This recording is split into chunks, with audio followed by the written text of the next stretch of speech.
Cats are the quiet magic of the home.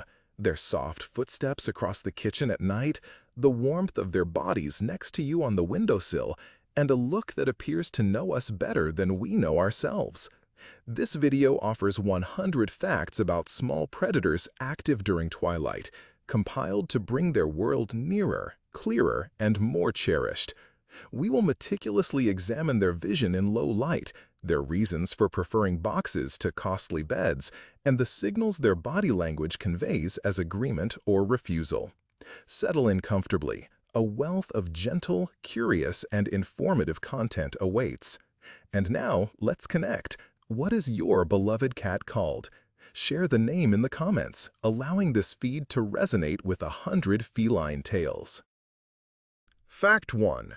The domestic cat, scientifically known as Felis catus, is a descendant of the Near Eastern wildcat Felis sylvestris libica. Based on genetic and archaeological evidence, the domestication process commenced around 9 to 10,000 years ago in the region of the earliest agricultural settlements in the Fertile Crescent.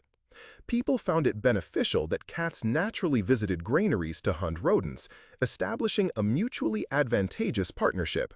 Grain drew mice, mice attracted cats, and cats, in turn, safeguarded the grain.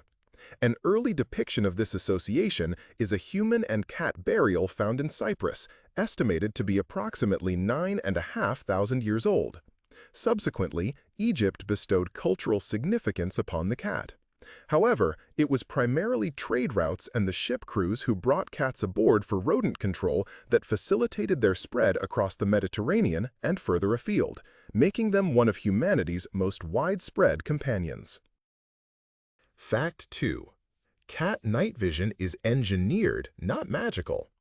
The retina has many rods, good for dim light.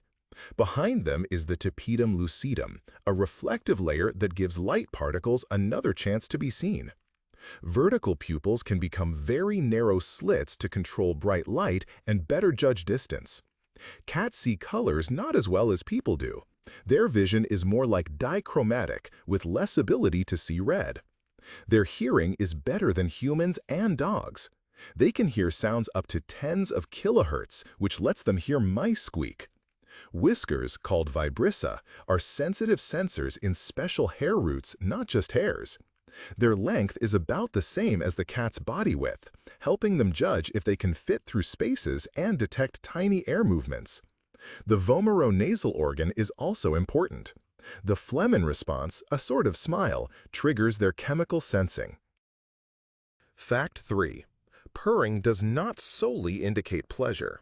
This low-frequency sound, generally between 25 and 150 Hz, is present not only during relaxation, but also in stressful circumstances, such as sickness, giving birth, or a vet appointment.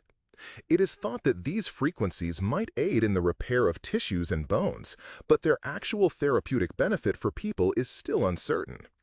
Cats produce a variety of other sounds. The meow is primarily directed at humans, whereas adult cats tend to communicate with each other using smells and body language.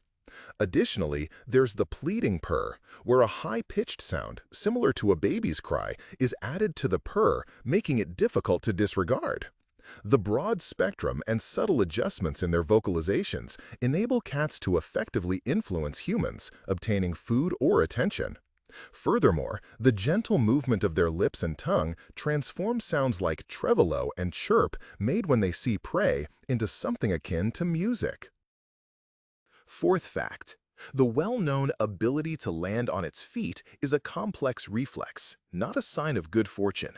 The vestibular apparatus in the inner ear senses the rotation. The cat's spine and shoulder girdle allow for exceptional twisting ability. The cat systematically turns its front and back halves to orient its paws downwards. The tail functions as a stabilizer, and the pads and flexed joints act as shock absorbers. However, this does not ensure complete safety. Veterinarians identify high-rise syndrome, which occurs when falls from many stories result in injuries, particularly from moderate heights where there is insufficient time for the cat to adopt a stable position. It is inadvisable to test a cat's durability. A window with a screenless openable pane is a deadly trap. Effective preventative measures involve installing extra strong mosquito nets, securing balconies, and creating vertical play areas within the home to channel the animal's energy into play rather than dangerous situations. The fifth fact is that cats are obligate carnivores. Their metabolism is designed for animal protein and fat.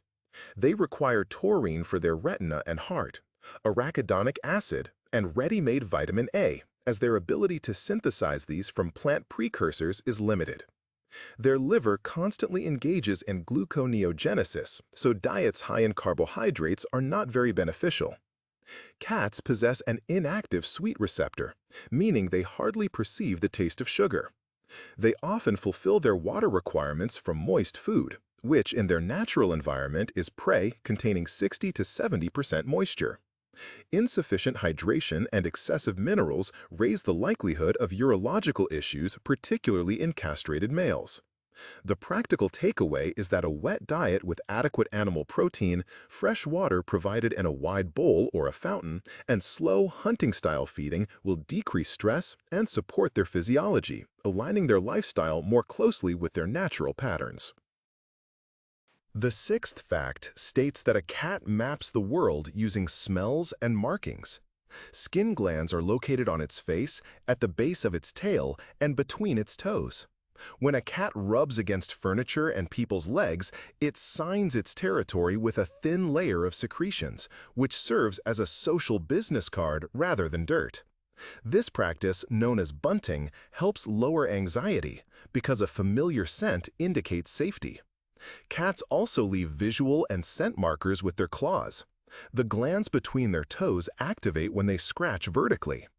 Urine marking is another form of communication, typically on vertical surfaces, and is more common during stressful periods, such as home rearrangements, the introduction of a new pet, or disputes over resources.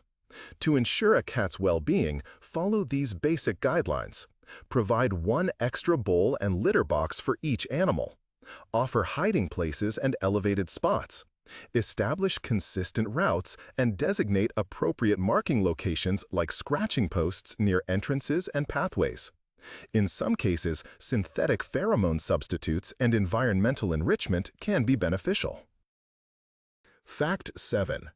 Contrary to its image as a loner, the cat is a highly adaptable social strategist. In areas rich with resources, like refuse sites or harbors, feral cats establish colonies centered around related females. These females cooperatively raise kittens, sharing duties of feeding and nest protection. A shared family scent is developed through mutual licking and rubbing, creating a unique group identity. At home, this communication style is directed towards people. A slow blink signals peace. A headbutt signifies belonging, and making biscuits is a calming reflex from kittenhood, not a magical act. Presenting prey is not about feeding their owner, but about moving a trophy to a secure location and showcasing their hunting prowess. Cats frequently coordinate their activity patterns with humans and other pets to avoid direct clashes. This approach, termed temporary separation, helps minimize conflict and conserve energy. Fact number 8 states that a cat's claw functions as a living, stratified instrument akin to a layered knife. In its resting state, the claw is withdrawn due to elastic ligaments and flexor muscles. When required, it extends forward, exposing its curved cutting edge. Cats possess 5 digits on their front paws, including the dew claw, and typically 4 on their hind paws. Polydactyly, the condition of having extra toes, is an inherited characteristic that sometimes leads to the development of mittens with a 6th or even a 7th digit. The act of scratching is not an act of ruining furniture, but rather a form of tool upkeep. It involves shedding dead keratin, reinforcing tendons, and marking territory. Surgical decline causes harm to the animal's biomechanics and behavior, altering paw posture and intensifying pain and stress. Therefore, offering alternative solutions is the ethically sound approach. Scratching posts are utilized in various positions. Vertical posts are placed near doorways and windows, while horizontal ones are situated in relaxation zones. Common materials for these posts are jute, sisal, and cardboard. Establishing the habit of using these posts without conflict is achieved through consistent trimming of the claw tips, engaging the cat with a lure on the post, and providing positive reinforcement after its use. The ninth fact deals with cat reproduction, which operates on a hunter project basis. Female cats are seasonally polyestrous. Extended periods of warm daylight trigger estrus cycles. Ovulation is triggered by mating, thereby improving the likelihood of successful fertilization when encounters with males are infrequent. Gestation typically lasts around 9 weeks. Litters usually consist of multiple kittens, which serves as a buffer against the significant dangers present in natural habitats. The widespread belief that a cat's first pregnancy is mandatory is unfounded. It is not essential for their health or overall welfare. On the contrary, spaying at an early age lowers the probability of developing pyometra and specific types of breast tumors in females, and reduces aggressive behaviors and territorial marking in males. The crucial period for kitten socialization spans from roughly the 2nd to the 7th week of their lives.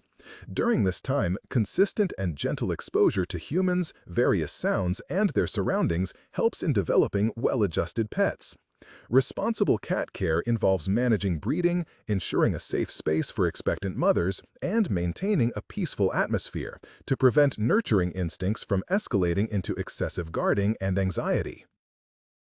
10th fact. A cat's body language functions as a coordinated ensemble of its tail, ears, whiskers, and pupils. A tail held upright with a gentle tip conveys friendliness, akin to a raised palm.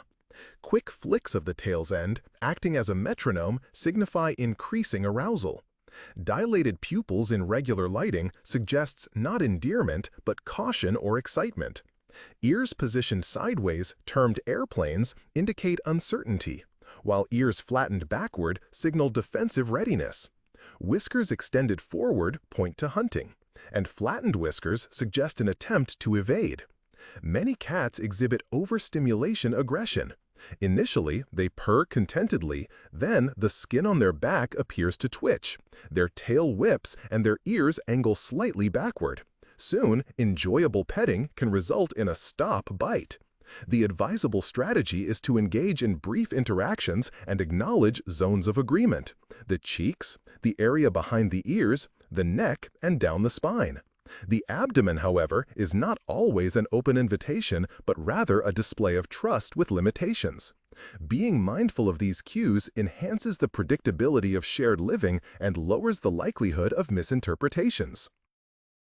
The 11th fact highlights the cat as a character in global culture, with a biography rich in both facts and legends.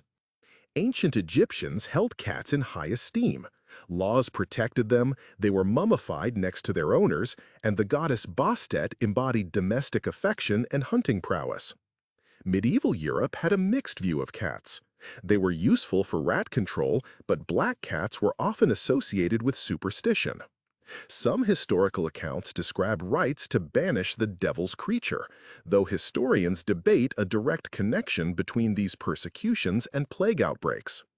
In Eastern traditions, the monarchy Neko, with its raised paw, invites good fortune, linked by legend to a temple cat that protected a daimyo from a storm. Ship cats formed a distinct group, serving to catch rats and improve crew morale. The names Trim, belonging to explorer Flinders, and Unsinkable Sam from military accounts are actual or perhaps mythical representations of feline perseverance, illustrating the profound integration of this animal into human journeys and folklore. The 12th fact explains that a cat's sleep serves as a strategy for conserving energy and staying ready for action at any moment. Adult cats typically sleep between 12 and 16 hours daily, with kittens and senior cats sleeping even longer. Their sleep pattern is polyphasic, meaning it consists of many brief periods of light dozing interspersed with short stages of deep sleep and REM sleep.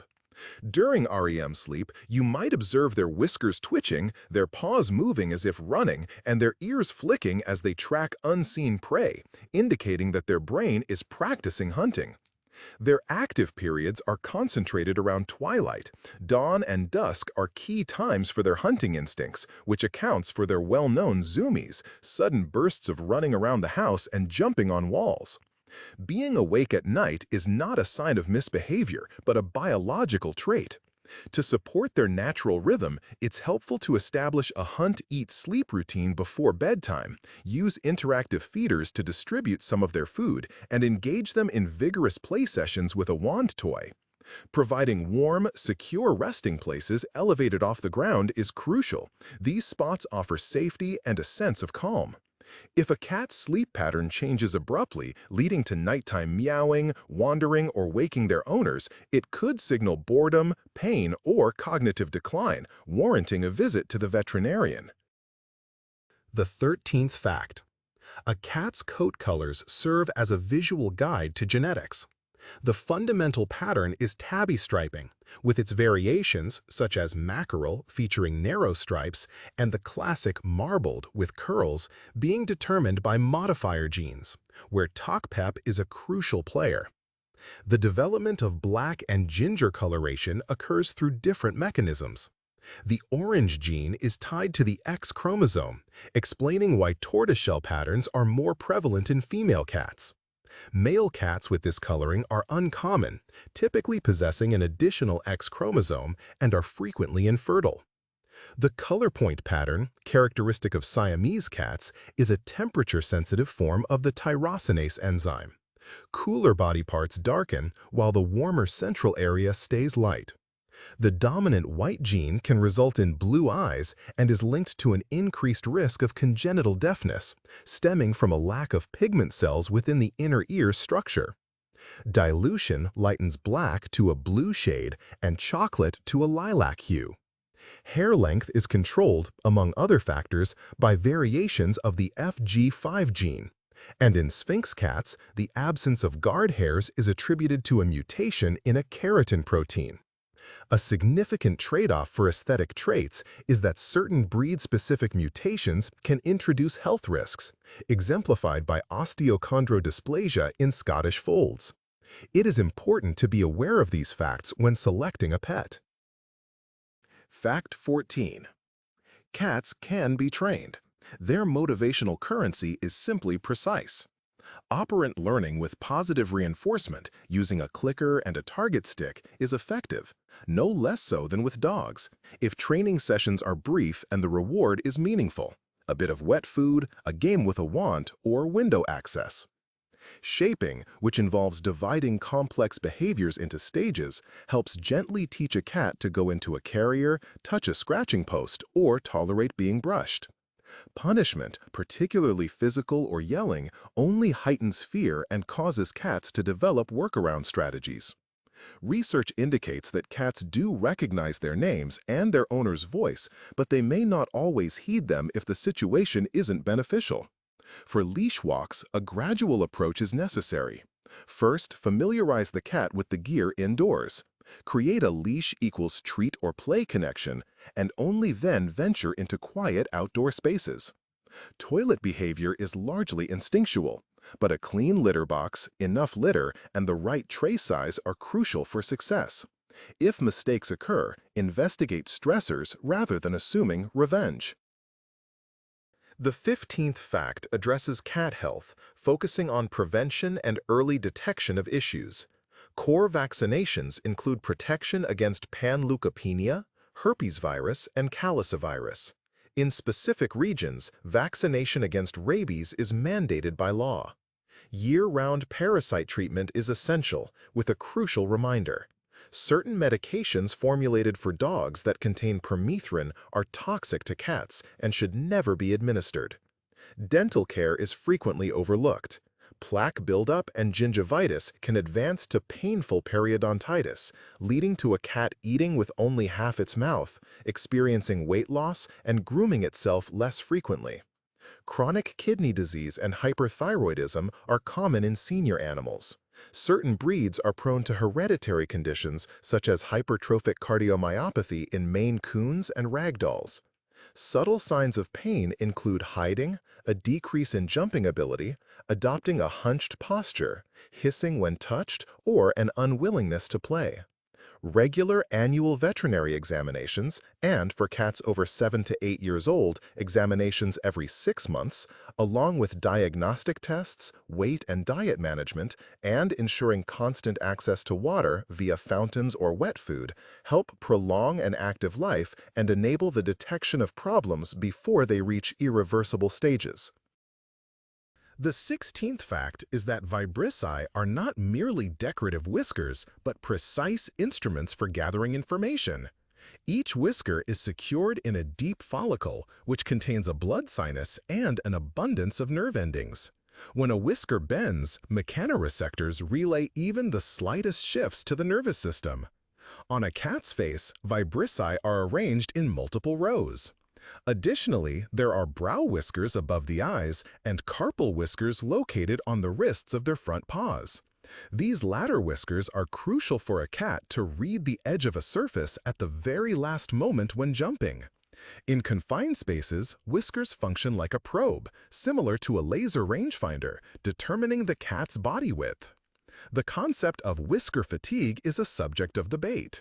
While there is limited concrete scientific proof, many cats demonstrably avoid bowls that exert pressure on their vibrissae. Consequently, wide, shallow bowls and fountains with open, reflective surfaces are considered practical choices. A straightforward approach in daily life involves providing cats with a selection of different drinking environments and removing any areas with narrow, ridged bowls. This measure helps prevent sensory overload and discourages them from refusing to drink. Fact number 17. The way cats interact with water is more complex than the common belief that they dislike it. It's true that wet fur reduces insulation and emits a stronger odor, posing a potential danger in the wild. On the other hand, flowing water is perceived as safer because its cleanliness is more apparent and its sound provides an alert. When a cat drinks, its tongue doesn't scoop water like a dog's. Instead, it lightly touches the surface with its tep and quickly pulls up a thin stream of water using inertia, executing several swift tongue movements per second. Many cats favor drinking from locations separate from their feeding areas and litter boxes, as this minimizes associations with food odors and prey. Providing wide bowls, water fountains, clean, room-temperature filtered water, and multiple drinking stations throughout the house encourages greater water consumption, which is beneficial for preventing urinary tract issues. Playing with water droplets in the bathtub or shower tray is a distinct behavior. The cat stalks reflections and streams, honing its predatory instincts safely. Fact 18 is more than just a change of address. It's the erasure of its scent map. If not prepared properly, anxiety is highly likely, leading to hiding, nighttime meowing, and not eating. A good approach is the small starter room strategy. For 2 to 3 days, confine a cat to a single quiet area. This area should contain her familiar items: bed, litter box, food and water bowls, and a scratching post. Fabrics from the previous home help retain the family scent.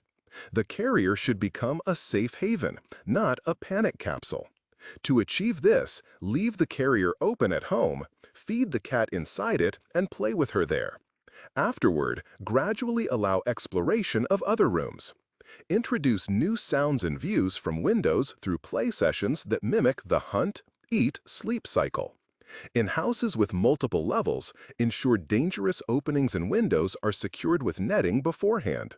Also, create pathways on shelves and cabinets for the cat to observe from above. If other pets already reside in the home, employ scent swapping, using fabrics, and arrange brief visual introductions through a gap or a ped gate. Rushing or direct encounters with other animals will only reinforce negative associations. Fact 19. The topic of free-roaming cats has a tricky fork. For cats, it's a sensory paradise, while for urban fauna, it's a pressure factor.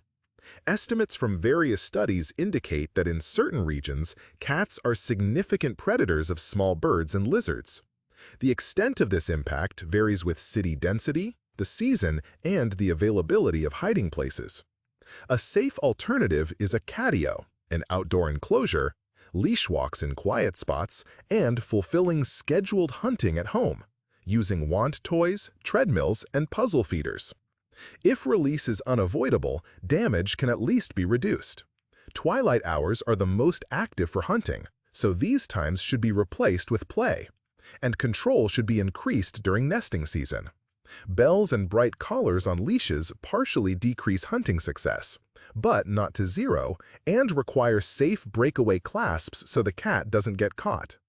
In parallel, vaccinations, parasite treatments, microchips, and ID tags are crucial. The city is full of risks, and responsible companionship saves lives, preserving the balance between instincts and the ecosystem. Fact 20. There is an episode in the history of science and cats that continues to cause discussion.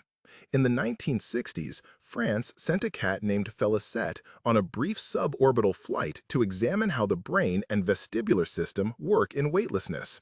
The flight was successful, and the animal was brought back, but it was later put down for studies. Today, this is considered ethically unacceptable. Over the subsequent decades, the rules for handling animals became more stringent. The 3R principle, which stands for replacement, reduction, and refinement of methods, has displaced many invasive procedures. Currently, more is learned about cat behavior through non-painful observational and cognitive tests conducted at home. Studies include recognizing the owner's voice, social orientation based on a person's reaction, and preference for a dominant paw. This change highlighted a key point. The more the conditions resemble the pet's everyday life, the more truthful the data is, and the more humane science itself becomes. Fact 21. The chemical communication of cats is more refined than the common notion of cat smell implies. Beyond urine marking and claw marks, cats employ a comprehensive system of glands. Glands on their cheeks and around their lips release friendly markers for home navigation. Those on the chin and at the base of the tail signify presence, like "I was here." Paw glands become active during scratching, depositing scent and claw marks on vertical surfaces. The vomeronasal organ processes heavy molecules, resulting in the phlegm response, characterized by a raised upper lip. In everyday interactions, the protein FeLD1 plays a significant role. It is produced by salivary and skin glands, distributed during licking, and deposited on fabrics, walls, and ventilation systems. This protein is the most frequent cause of human allergies. Research suggests males secrete more of it, and castration may lower its levels. Synthetic versions of facial pheromones, F3 fraction, aid in stabilizing the scent environment when furniture is moved or new animals are introduced, thereby decreasing the chances of territorial marking conflicts. Fact 22. For a cat, play is a practice session for a complete hunt, following a specific sequence: locating, assessing, stalking, a quick pounce, seizing, and a finishing bite to the neck. Omitting any part of this sequence causes frustration. For example, a laser without the chance to catch a tangible toy deprives the cat's brain of the feeling of a successful hunt. Optimal play sessions are brief but frequent, occurring several times daily for 5 to 10 minutes, especially when the decoy moves realistically, with sudden movements, pauses, and erratic paths. Using different toys like a feather wand to mimic birds, a long string for snakes, or a small ball for insects is good for cognitive health. The hunt cycle should conclude with catching the prey and eating. After playtime, offer a meal or allow the cat to disassemble a plush toy. This practice helps decrease nocturnal hyperactivity, redirects predatory instincts away from furniture and people's limbs, and aids overweight pets, as the hunt-eat-sleep pattern aligns metabolism with natural biological cycles and enhances the human-animal bond without excessive stress. Fact 23. A cat's dwelling is not a blueprint of an apartment, but rather a system of three-dimensional pathways and available resources. Vertical elements serve as a strategic advantage. Shelves, walkways, and cat trees offer elevated views and secure retreat spots, particularly beneficial in homes with multiple felines. The underlying principle is straightforward geometry. Multiple levels spaced 30 to 40 centimeters apart, platforms with raised edges, and non-slip flooring. Resources should be dispersed rather than clustered. Water dishes should be located separately from feeding areas. Litter boxes placed in quiet, non-cul-de-sac locations. And scratching posts positioned near entryways and resting zones. The N+1 principle for litter boxes and essential points holds true, but privacy is equally crucial. Shelters with dual exits help mitigate confrontations that can occur in dead-end situations. Enriching the environment involves more than just toys. It also includes access to light and visual stimulation. Safe window perches acting as observatories, puzzle-based feeders, scattering portions of the cat's diet throughout the living space, and providing cardboard boxes and paper tunnels. Periodically changing the environment, rearranging cardboard structures, introducing new textures for scratching posts helps maintain cognitive function and alleviates boredom, which often manifests as undesirable behavior. Fact 24th. What is commonly called a fur allergy is usually a response to FeLD1. This protein is sticky and comes from a cat's saliva and skin secretions which the cat spreads around its body when it grooms. It settles in microscopic amounts everywhere and stays in dust for a long time. This is why visitors might react even if a cat has recently been removed from the area. No cat breeds are entirely hypoallergenic, though people's reactions vary individually and some can handle certain cats better. Effective measures include regular wet cleaning and HEPA air filtering, using covers that are easy to wash, enforcing a no cat in the bedroom rule, and frequent brushing and bathing, if the cat tolerates it, can provide temporary relief and lower the allergen level.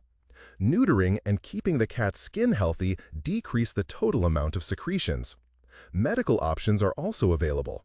Treatment for symptoms, ASIT, allergen-specific immunotherapy prescribed by a doctor, and special cat foods containing antibodies to FeLD1 that neutralize some of the protein in saliva. Introduce any changes slowly, keeping an eye on the animal's health and stress levels. Fact 25th. Toxoplasmosis often causes concern, but it's crucial to focus on facts rather than myths. The cat serves as the final host for the parasite Toxoplasma gondii, releasing oocysts in its feces. This shedding typically happens for a limited time after the cat's initial infection. The oocysts require a period of maturation in the environment, which lasts at least a day before they become contagious. Consequently, cleaning the litter box daily using gloves and washing hands afterward greatly lower the risk of transmission. For pregnant individuals and those with weakened immune systems, essential precautions involve avoiding raw meat, preventing contact with wildlife, cleaning the litter box with protective gear or assigning the task to someone else, gardening with gloves, and washing produce thoroughly. Epidemiological data indicates that many human infections result from consuming undercooked meat and exposure to contaminated soil rather than from indoor pet cats. While a veterinarian can conduct tests, routine screening without specific medical reasons may not always be useful. Consistent preventive practices and straightforward hygiene rules are more critical. Fact 26th. A cat's fur care is not a cosmetic practice, but a vital life process. The tongue is equipped with keratinous papillae, functioning as a combined brush and comb. These structures allow the cat to smooth its outer hair, remove shed undercoat, and distribute saliva across its body. Saliva serves as a natural conditioner with antimicrobial properties.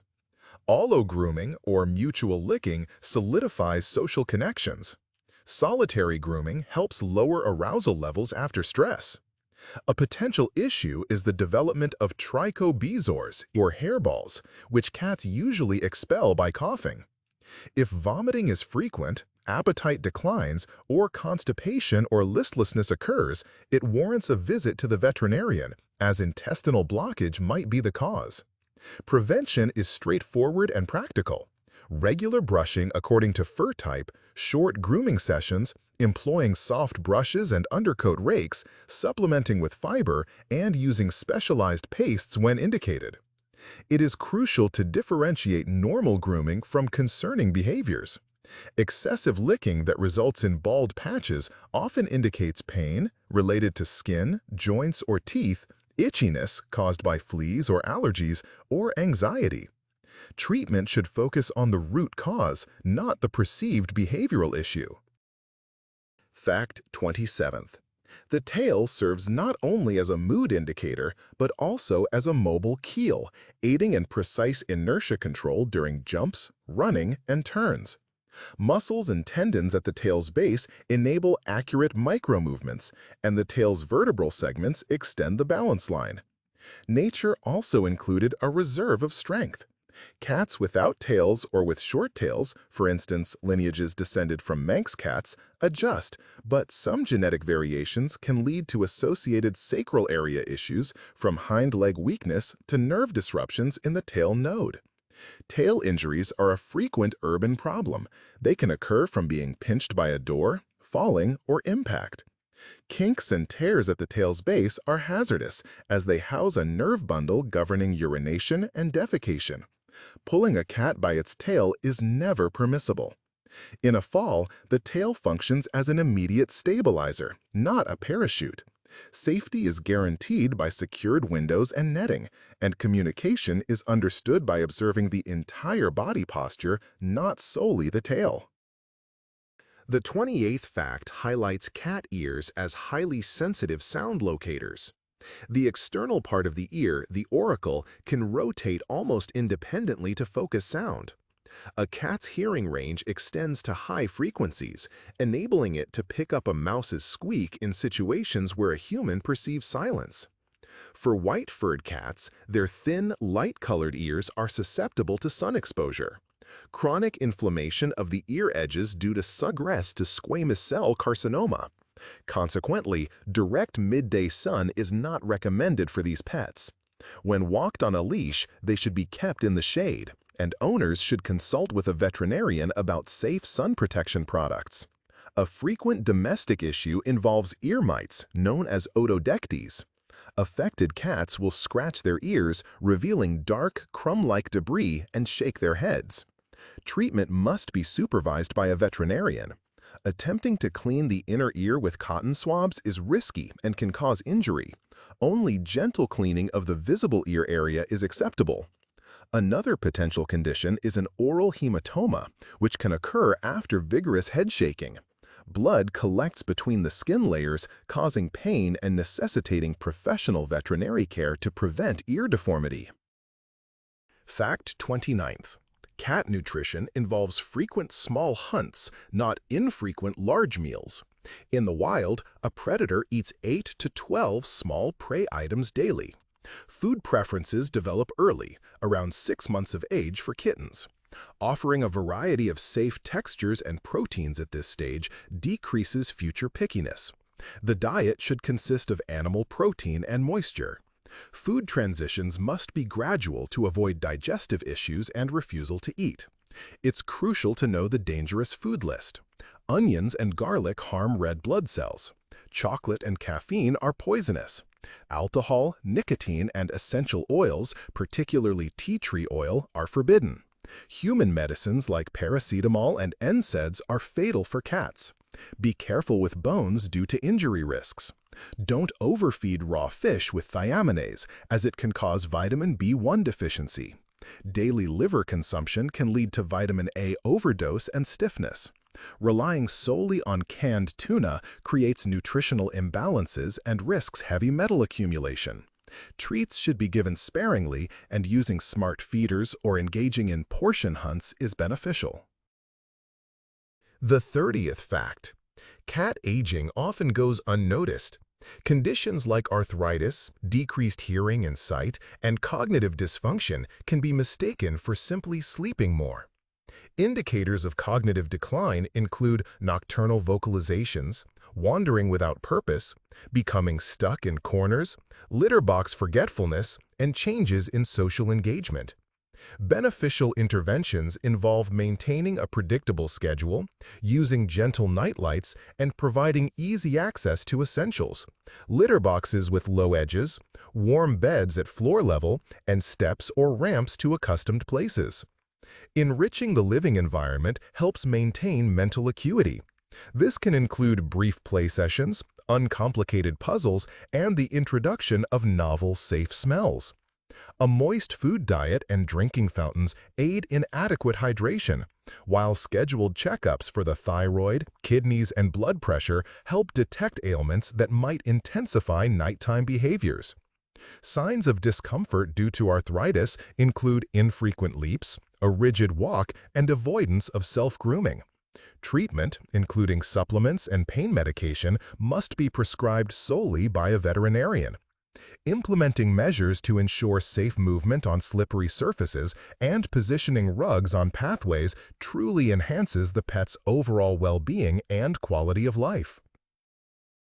Fact 31. The inclination of cats towards boxes and confined nooks is not an arbitrary preference, but a strategic behavior for managing stress and temperature.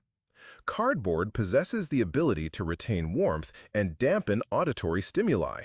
The limited confines offer the cat's brain distinct boundaries, ensuring no threat can approach unseen from the rear and allowing for controlled observation of the frontal area.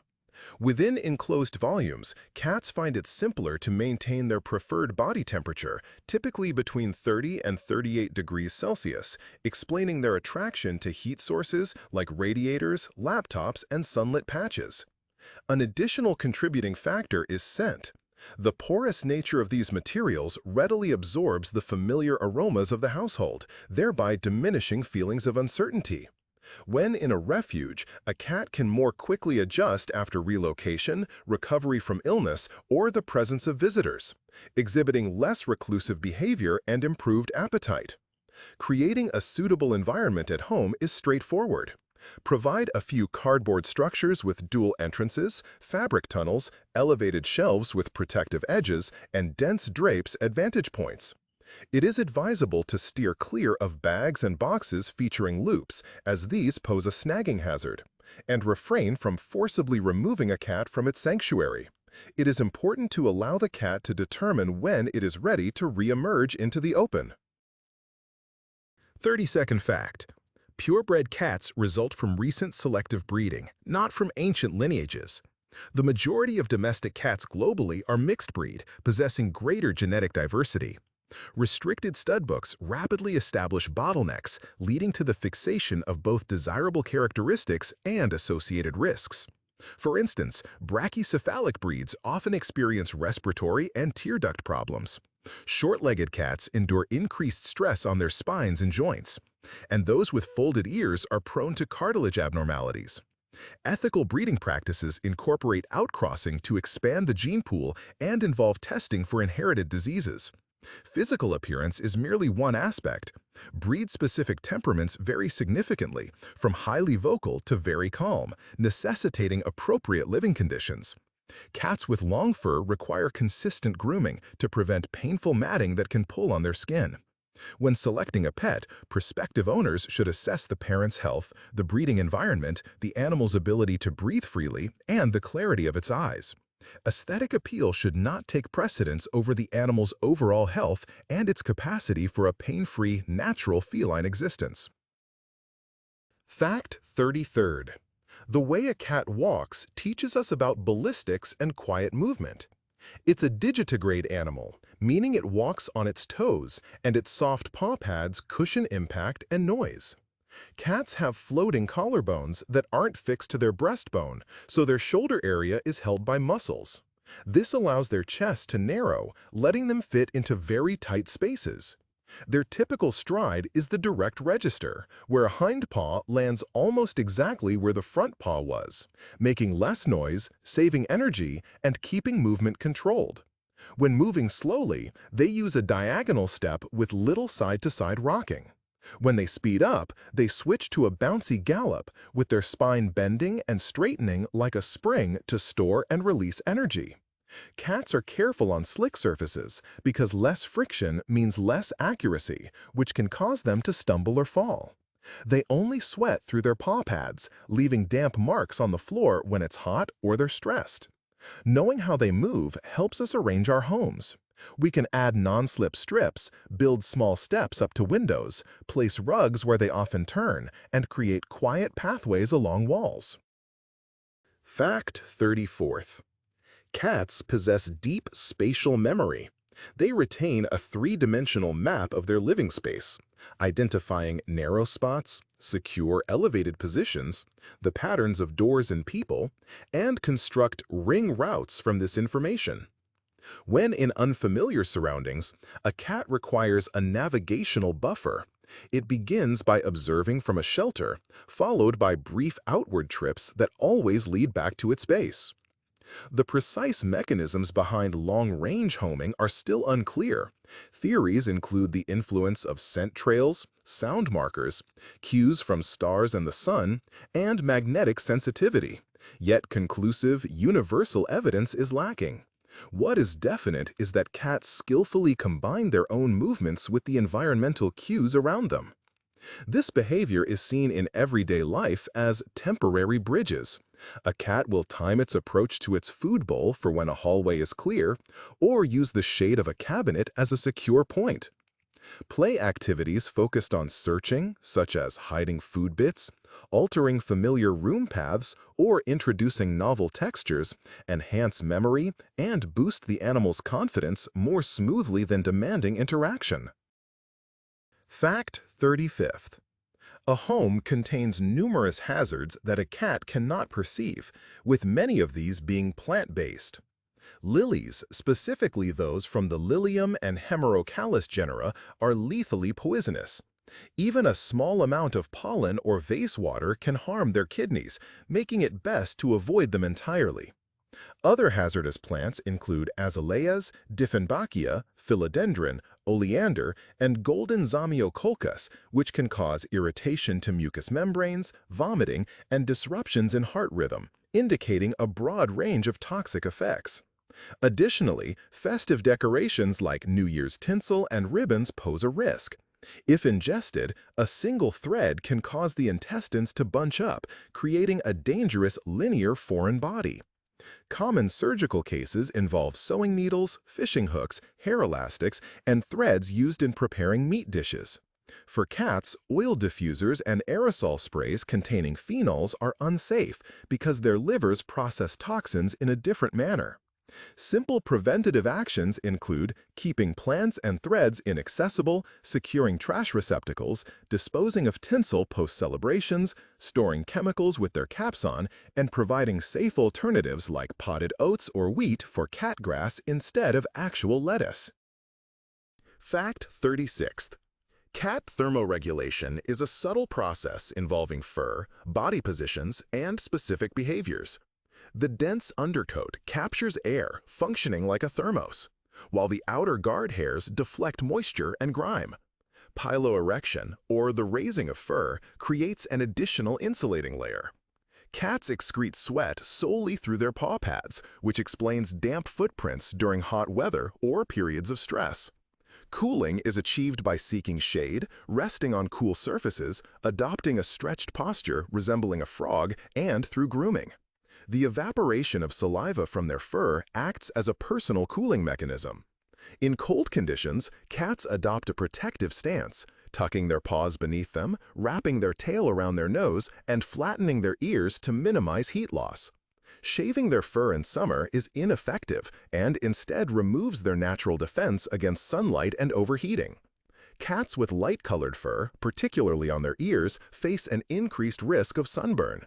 The shedding cycle is directly linked to the duration of daylight, and even in artificially lit indoor environments, a cat's body requires adherence to natural light cycles. Recommended precautions include ensuring constant access to fresh water, avoiding drafts with directed airflow, providing access to cool flooring, and offering a frozen bottle wrapped in a towel as a temporary retreat. If a cat exhibits signs of overheating, such as lethargy, rapid breathing with an open mouth, and bright red gums, immediate veterinary attention is necessary. In freezing temperatures, particular care should be taken for the ears and the tip of the tail, as these areas are most susceptible to frostbite. The 37th fact states that catnip is not magic, but a molecular conversation with receptors. Nepetalactone is the primary compound in Nepeta cataria. In some cats, it initiates a characteristic sequence: rubbing, rolling, hind leg kicking like a rabbit, an elevated tail, and serene contentment. This effect is short-lived, lasting 5 to 15 minutes, after which a phase of non-responsiveness occurs. The reaction is inherited and not uniform. A segment of the cat population lacks it, and kittens younger than 6 months are frequently unaffected. Other joyful herbs exist, such as Actinidia polygama, known as silvervine, and valerian. These work via different molecules, for instance, actinidia and nepetalactol. Larger felines, like lynxes and tigers, often exhibit a similar response. A noteworthy point is that some of these substances deter mosquitoes and ants. It is plausible that a cat, by covering itself in their scent, receives an added benefit of insect protection. The method of use is straightforward. Dried toys should be offered in moderation and not every day to prevent diminished interest. Live plants must be placed beyond the reach of teeth and digestive systems, and valerian should be administered cautiously, as its stimulating effect is not consistent across all individuals. The 38th fact highlights the litter box as a miniature ecosystem that activates the instincts of a clean predator. Generally, cats prefer spacious, open litter boxes. A good size is about 1.5 times the cat's length from its nose to the base of its tail, allowing it to turn around comfortably. Enclosed houses tend to trap odors and limit visibility, which can heighten a cat's anxiety. The depth of the litter matters. 5 to 7 centimeters is ideal for clumping litter, as it makes digging and covering tracks easier for the cat. Scented litter blends are frequently rejected because strong smells interfere with a cat's perception of its environment. For senior cats or those with arthritis, low sides and a soft litter material are necessary. Kittens require a safe texture that they won't ingest. Litter boxes should be placed in quiet, easily accessible spots, away from food areas and dead ends. In households with multiple cats, the N+1 rule, number of litter boxes equals the number of cats plus 1, helps minimize competition. Daily scooping and complete litter changes as they become soiled are not signs of fussiness, but rather preventative measures. If a cat suddenly begins to urinate or defecate outside the litter box, consider 3 levels of potential causes: medical issues like pain or cystitis, environmental factors, an inconvenient litter box, or social dynamics, stress or conflicts. Punishment is ineffective in such cases. Focus instead on adjusting the environment and treating the underlying causes. Fact number 39. Taking a cat to the veterinarian is an ordeal, but it can be transformed into cooperative handling. The carrier should be a familiar object at home, used as a refuge. Feed the cat in it, play with it, and put a familiar blanket inside. This makes the carrier smell like home, not fear. A carrier with a top opening lid and a front door is ideal. During the appointment, the top can be removed, leaving the cat in its nest, which leads to a more relaxed examination. 1 to 2 hours before traveling, line the carrier with a non-slip mat and consider spraying synthetic pheromones on a cloth. Feed a light meal to minimize the chance of motion sickness. In the car, secure the carrier with a seatbelt. At the clinic, place the carrier on an elevated surface away from dogs. Vets can utilize towel techniques. Gently wrap the cat in a towel like a burrito and use a warm pad. For some cats, mild sedatives prescribed by their veterinarian can be beneficial. This is not a sign of weakness, but a proactive safety measure. Upon returning home, establish a scent quarantine. Swap fabrics, offer a calm space, and engage in play with a treat. Consistent, brief practice sessions, weigh-ins, gentle checks of ears and teeth help the cat understand that these procedures are predictable and safe. Fact 40. The cognitive world of a cat is more complex than its reputation as an aloof diva. In experimental settings, animals can follow human instructions conveyed by gaze and gesture, provided the context is understandable. They are also capable of tracking the path of invisible prey when an item vanishes behind a screen, demonstrating a concept of object permanence. Observations made at home are corroborated by tests. Cats recognize their owner's voice from another room and mentally map their location. Slow blinking functions as a social connector. It has been demonstrated that many cats willingly reciprocate a slow blink. Cats are susceptible to visual illusions. A taped square box on the floor frequently becomes a focal point. The brain is drawn to boundaries. Their memory for locations and experiences is enduring. Animals recall where they successfully found food and the safe routes to take. This is not cat magic, but an adaptable mental ecology. Use fewer words, more signals, maintain consistent routines, and respect pauses, and you will witness a calm, observant intelligence. Fact 41. A cat's bond with a human is neither a myth nor a convenient illusion. In controlled laboratory settings, simulating the presence of a stranger, a portion of these pets display a secure base behavior akin to that of children or dogs.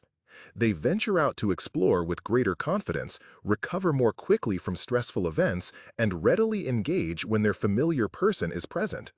Numerous behavioral tests indicate that cats frequently value human attention more than food or toys, provided the environment is perceived as friendly and clear. This behavior stems not from sentimentality, but from a practical strategy. Humans represent a reliable source of warmth, safety, and interaction. The act of slow blinking serves as a form of social bonding, and aligning daily routines fosters increased trust. This dynamic is evident in daily life, such as during greetings and before bedtime. A cat will meet you at the door, accompany you in checking rooms, and when you settle down to work, it will position itself within a comfortable observing distance, allowing for potential interaction. This partnership is characterized by the coordination of two schedules rather than dependency. Fact 42. While milk is a common image associated with cats in popular culture, their physiology tells a different story. Kittens are born with high levels of lactase, enabling them to process milk sugar. However, as cats mature, lactase production typically declines, making milk a potential cause of digestive upset like gas, diarrhea, and stomach irritation. This leads to the guideline, treats should not be the standard.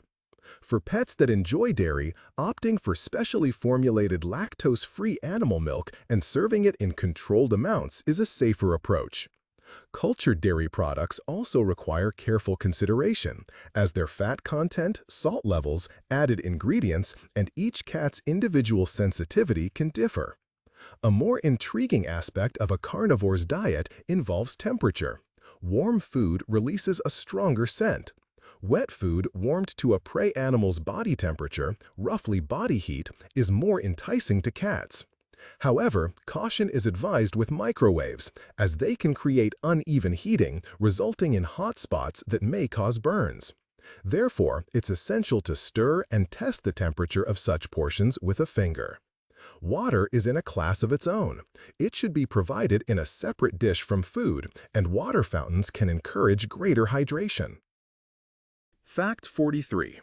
The kidneys of cats are an adaptation to arid environments. They are capable of concentrating urine, extracting maximum water from the blood, which helps conserve moisture. This trait was beneficial for ancestors who consumed prey rich in water.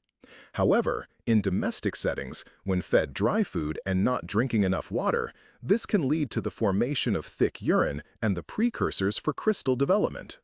The narrow urethra in male cats exacerbates the issue, leading to obstruction in some individuals. This is a dangerous condition, characterized by frequent, unsuccessful trips to the litter box, vocalization, excessive grooming, and lethargy, requiring immediate veterinary attention. Even without acute episodes, latent inflammation of the lower urinary tract can manifest through stress, territorial marking, and avoidance of the litter box. Prevention focuses not on medication, but on creating a suitable environment, offering wet food, providing access to multiple drinking sources, ensuring the availability of hiding spots, and maintaining a stable daily routine to prevent stress from initiating a negative cycle.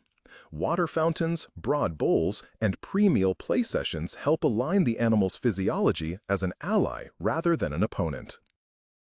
The 44th fact.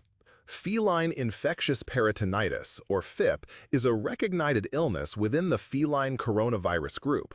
The majority of pet cats will at some point come into contact with the intestinal coronavirus, which lives within the gut without being detected and departs without causing issues. Yet, in a small fraction of cases, the virus undergoes mutation inside the animal, escapes local containment, and initiates widespread inflammation of vessels and tissues. This results in two typical presentations: the wet form, marked by fluid accumulation in the abdominal or chest areas, and the dry form, featuring focal damage in organs and the nervous system. Indicators like fever, listlessness, and weight reduction are cause for concern. FIP was long regarded as an untreatable condition, but recently antiviral treatments using nucleoside analogs have become available.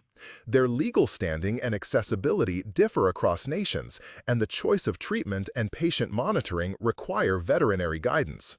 Prompt diagnosis, provision of support, and realistic planning are crucial. Opportunities now exist where previously there were none. Fact 45th. Identification is a small chip that can one day return a larger life. A microchip is a passive capsule placed under the skin at the nape of the neck, featuring a unique number. It does not monitor the cat and needs no batteries. Its data is read at clinics and by animal rescue organizations. The chip plus registration combination is key. Without an updated contact database, the number is an empty entry. Research across various countries indicates that chipped pets are significantly more likely to be reunited with their owners. A collar with an address tag and phone number serves as an addition to this setup, but it should be quick release. A fast-acting buckle prevents injury if it gets snagged. GPS trackers offer insights into an animal's movements but are bulkier and need recharging. For cats that live exclusively indoors, a chip and acclimatization to a carrier are more crucial. Preparing at home improves the odds. Current photos, descriptions of distinctive features, and a practiced search strategy for the immediate vicinity, such as the building's entrance and yard. In stressful situations, minor details are paramount. The sooner you secure your pet's invisible passport, the greater its likelihood of being identified if found. Fact 46th. A cat's hunt is a precisely modulated algorithm, not random chasing. It starts with a scan, involving immobility and slight ear turns to pinpoint the rustle's source. This is followed by stalking with short steps and pauses. Each halt calibrates distance using whiskers and binocular vision. The lunge is brief and explosive, with the path changing at the last second to counter the prey's zigzags. Front paws hold the prey, while hind legs deliver rabbit kicks to the victim's chest. The head targets a control point, specifically the neck. During this, whiskers extend, pupils widen, and ears tilt slightly back, signaling predator mode. Indoors, toys or feet under blankets activate this same sequence. If the hunting cycle ends without a catch, like a laser pointer without a tangible end, frustration accumulates. The proper conclusion involves offering a material trophy, a small ball, feather, or soft toy, followed by food. This completes the hunting program, directing energy towards satisfaction rather than nighttime ankle attacks. Fact 47th. The introduction of two cats is not a let-them-sort-it-out situation, but a methodical diplomacy involving scents and distances. The initial setup features distinct territories with individual resources and an exchange of scented items. For instance, a soft cloth that one cat has rubbed against its cheeks is placed within the other cat's space, followed by a role reversal. Once the presence of the other cat no longer provokes hissing, mealtime diplomacy begins.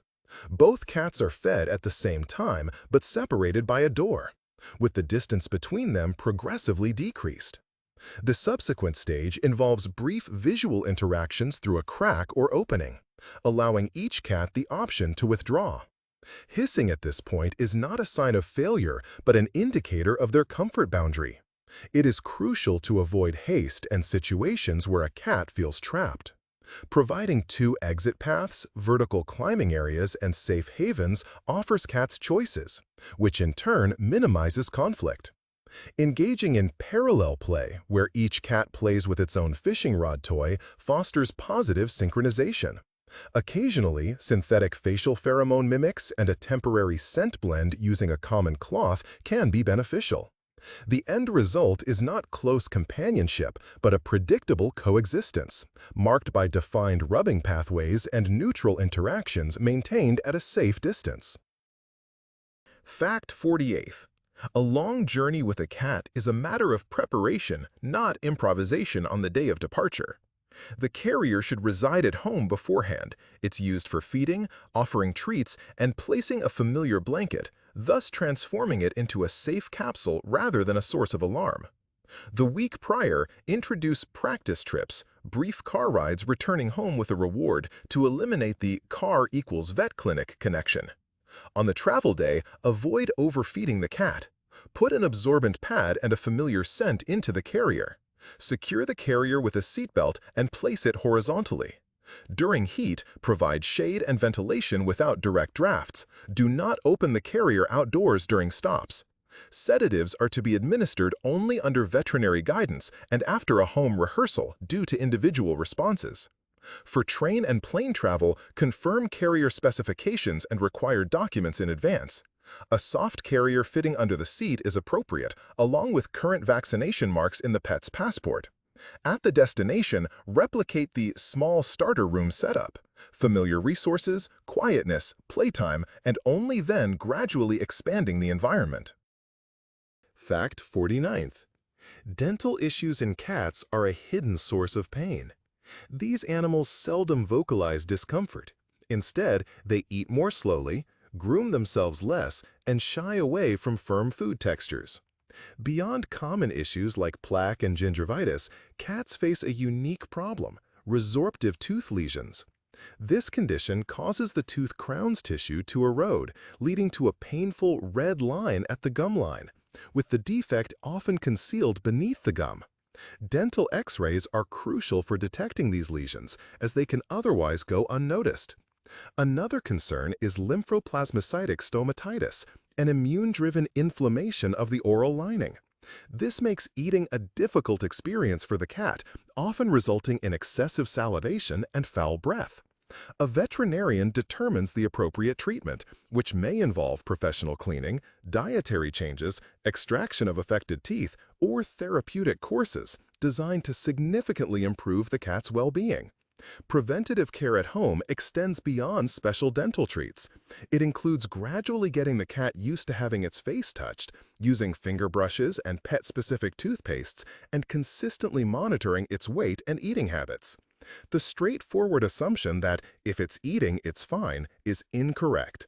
A lack of outward signs does not signify an absence of pain. 50. The impact of cats on humans is evident at the junction of behavior and physiology, and it warrants careful description. Living together with a cat is often associated with a decrease in personal stress. Rituals like petting, shared breaks during the day, and a predictable schedule offer the brain anchors. Physical contact and slow blinking initiate calming responses, and the presence of a cat can help some individuals structure their days when working from home or spending time alone. It's crucial to acknowledge the two aspects.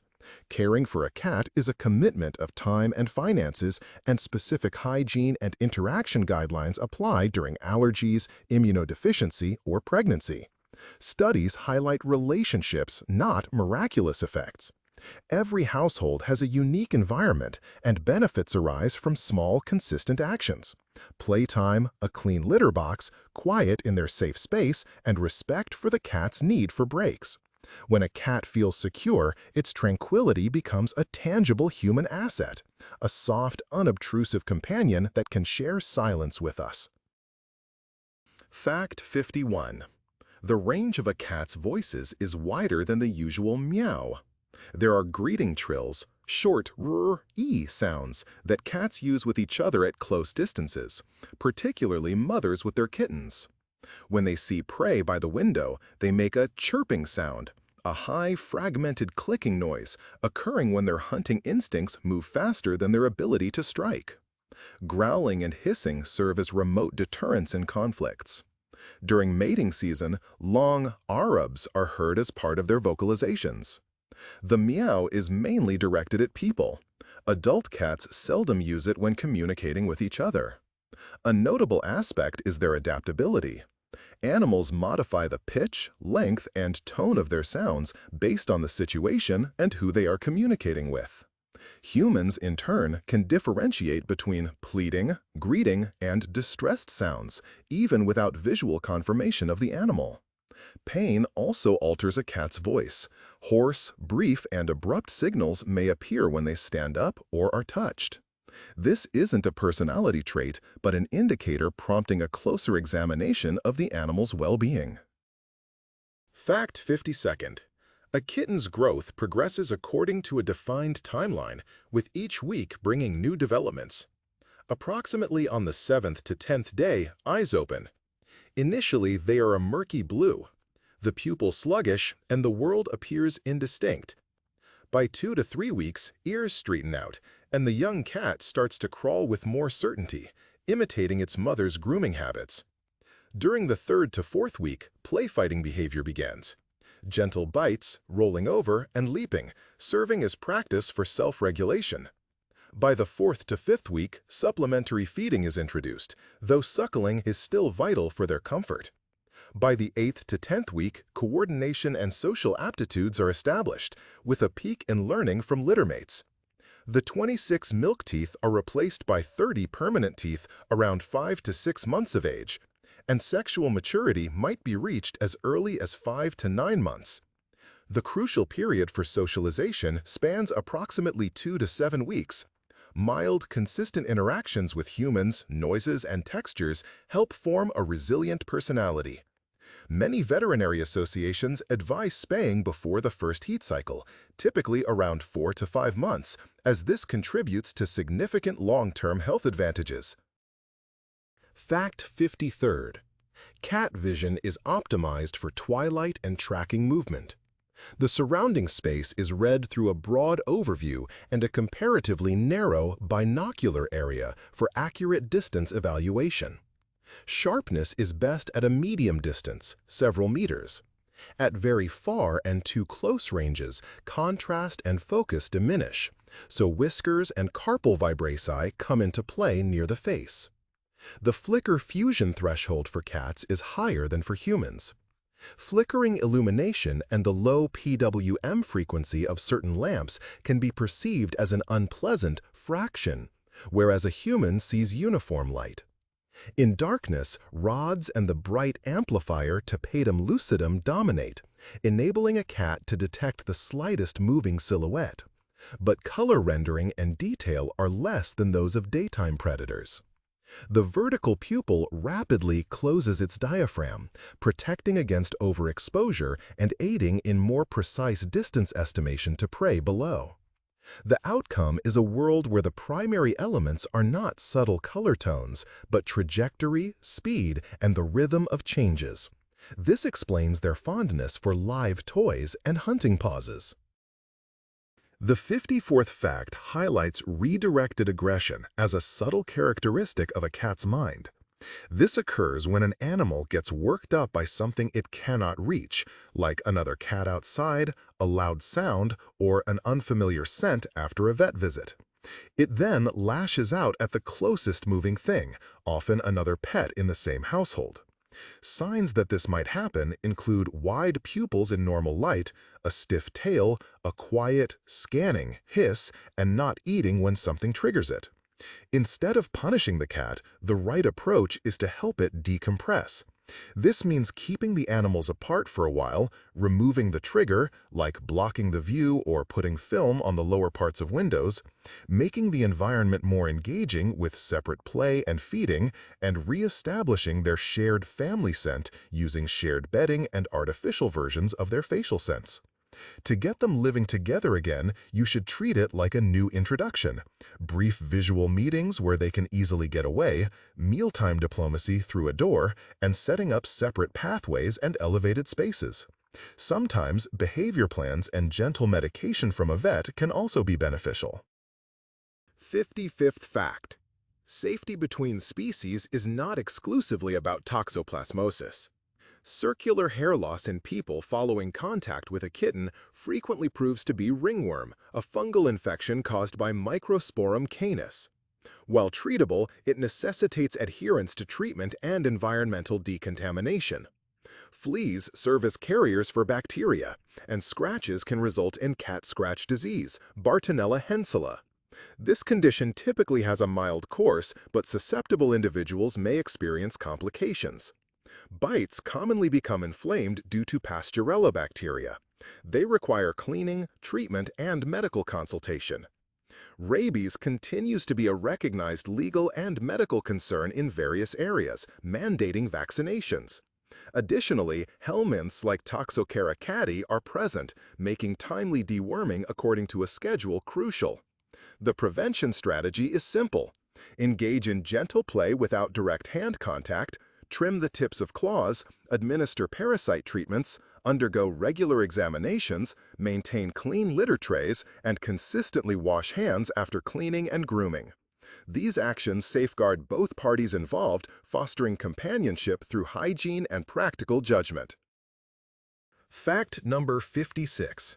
For a cat, loud sounds like fireworks, thunder, or construction work next door are more than just noise. They represent an unraveling of predictability. Their ears are designed to amplify high frequencies, and their brains are geared towards immediate threat evaluation, so panicking and seeking to hide is a natural response. A safe room is beneficial. A quiet space prepared in advance, featuring a den-like shelter, a heavy cloth covering, a familiar blanket, a scratching post, a litter box, water, and a source of white noise, such as a fan or a radio station without speech. On days with potential loud noises, it's advisable to close windows and curtains and maintain constant, even lighting to lessen the impact of flashes. Training should be approached incrementally. Start with brief recordings of thunderstorms at a low volume, followed by rewards and play. Gradually increase the sound level while ensuring a positive experience continues afterward. Synthetic versions of facial pheromones and close hugs provided by soft vests are helpful for some animals. It is crucial never to force a cat out of its shelter or punish it for being anxious. Your role is to help the animal regain a sense of control. In cases of intense panic, consulting a veterinarian about mild sedative options is recommended. Fact 57. The pairing of a cat and a dog is established through careful management, not myth. The process starts with scent introduction, swapping fabrics, and practicing dining diplomacy with them separated by a door. Following this are short visual encounters, with the dog leashed and the cat having vertical escape options. Training the dog to focus on its owner for rewards rather than fixating on the cat is crucial for impulse control. Respecting the cat's need for space and its ability to move quickly is essential. Utilize cat doors, baby gates, and create cat-only areas with elevated litter boxes and food bowls inaccessible to the dog. Play sessions should be separate, not involving a shared object of interest, to prevent rivalry. Feeding bowls and resting spots must be distinct. Avoid introducing them while holding them. A cat unable to move freely feels trapped and is more prone to scratching. Young puppies are inquisitive but unaware of a cat's boundaries. Therefore, short, frequent introductions are more effective than a single extended meeting. The achievable end goal is peaceful coexistence, where movement paths are understood and interactions are marked by politeness rather than chasing. Fact 58. A cat's jump operates as a catapult, with its elastic spine and hind limbs serving as a spring and lever. Prior to a jump, the animal prepares by flexing its back and hips, moving its center of gravity. This is followed by a strong push, causing the body to fold and unfold, thereby extending the jump's range. It's estimated that a healthy cat can clear a height several times its own body length. The landing is absorbed by bent joints and the padded soles of its feet. Claws, which act as friction spikes, are kept retracted during flight to prevent entanglement. Just before touching down, the cat extends them slightly, about 1 millimeter, to enhance its hold. The tail aids in stabilizing rotations, and its whiskers and wrist vibrissae offer final guidance for aiming. Slippery floors and being overweight interfere with the jump's mechanics by decreasing friction and weakening the propulsive force.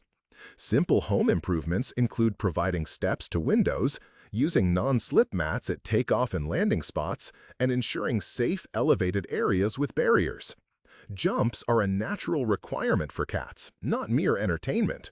By allowing them vertical access, you minimize the likelihood of them creating their own paths on curtains. Fact 59th. There is frequent confusion between FIV, feline immunodeficiency virus, and FLV, feline leukemia virus. Both are retroviruses, but their transmission methods and outcomes are distinct. FIV is typically spread through deep bite wounds, often occurring when adult cats fight over territory. The risk of transmission is reduced when cats live together peacefully. Cats infected with FIV can have a long lifespan if kept indoors with good management of infections and stress. FLV, conversely, is transmitted more readily through close social interactions, such as sharing saliva, grooming each other, or using the same food-water bowls. It carries a graver prognosis, leading to immune deficiency, anemia, and cancer. Veterinary screening tests are useful for identifying infection, but kittens might show false positive results due to antibodies from their mother and false negative results in the initial phases. A definitive diagnosis always requires a sequence of repeated tests and confirmations. Vaccination against FLV is recommended for kittens and at-risk cats according to national guidelines. Vaccination against FIV is debated and less frequently administered. Key protective measures include keeping cats indoors, spaying-neutering to minimize fighting, supervising any new pets introduced, and implementing a thorough quarantine period.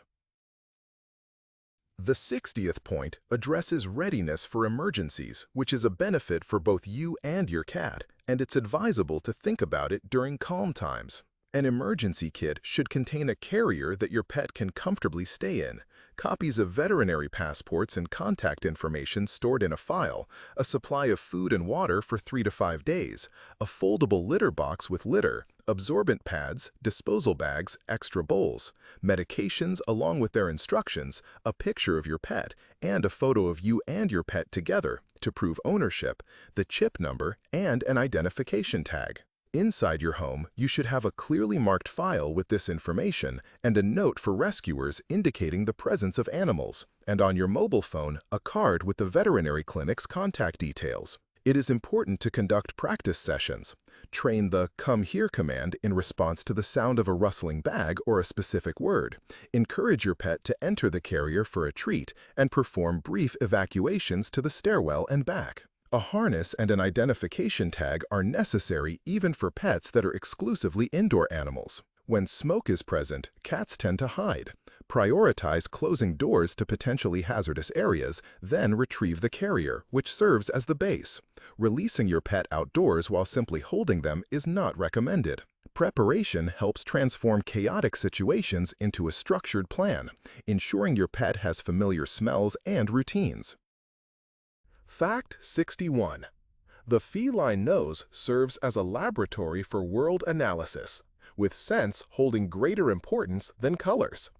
A significant portion of the olfactory epithelium and the structure of the nasal turbinates, which prolong air contact for accurate analysis, contribute to its function. Beyond standard olfaction, the vomeronasal organ is engaged. When a cat inhales molecules with its upper lip lifted, known as the phlegmon response, it deciphers intricate chemical signals. This sheds light on everyday situations. Potent domestic odors can obscure the home scent map. Citrus and essential oils are frequently disliked, and ammonia-based cleaners resembling urine may trigger remarking behavior. Opting for neutral enzymatic cleaners that eliminate soiling to imperceptibility is advisable. Bedding that has been washed can sometimes become less appealing to a cat as the scent of its family fades. Therefore, retaining some familiar fabrics without aggressive chemical treatment is recommended. A prudent approach involves maintaining a low-scent environment. Limit perfumes. Ensure good ventilation and preserve the cat's scent markers, facial pheromones left along customary pathways. Fact 62nd. The reason cats settle on laptops, books, or exactly the documents you need at the moment is not due to jealousy, but rather warmth, elevation, and attention. The keyboard provides warmth, the screen acts like a sunlight light, and your focused attention on an object signifies its importance, ensuring a reaction when a cat appears. This behavior is quickly reinforced. If you move the device or pet the cat, its brain registers that this action leads to interaction. The best approach is to redirect the cat's attention rather than to fight it. Offer a warm alternative, such as a pet bed with a low-temperature heating pad or a thermal mat. Alternatively, create a raised space like a windowsill amphitheater or a cat table positioned at your height. Establish a designated spot by placing a cloth there, calling the cat to it, and rewarding it each time it chooses to lie there.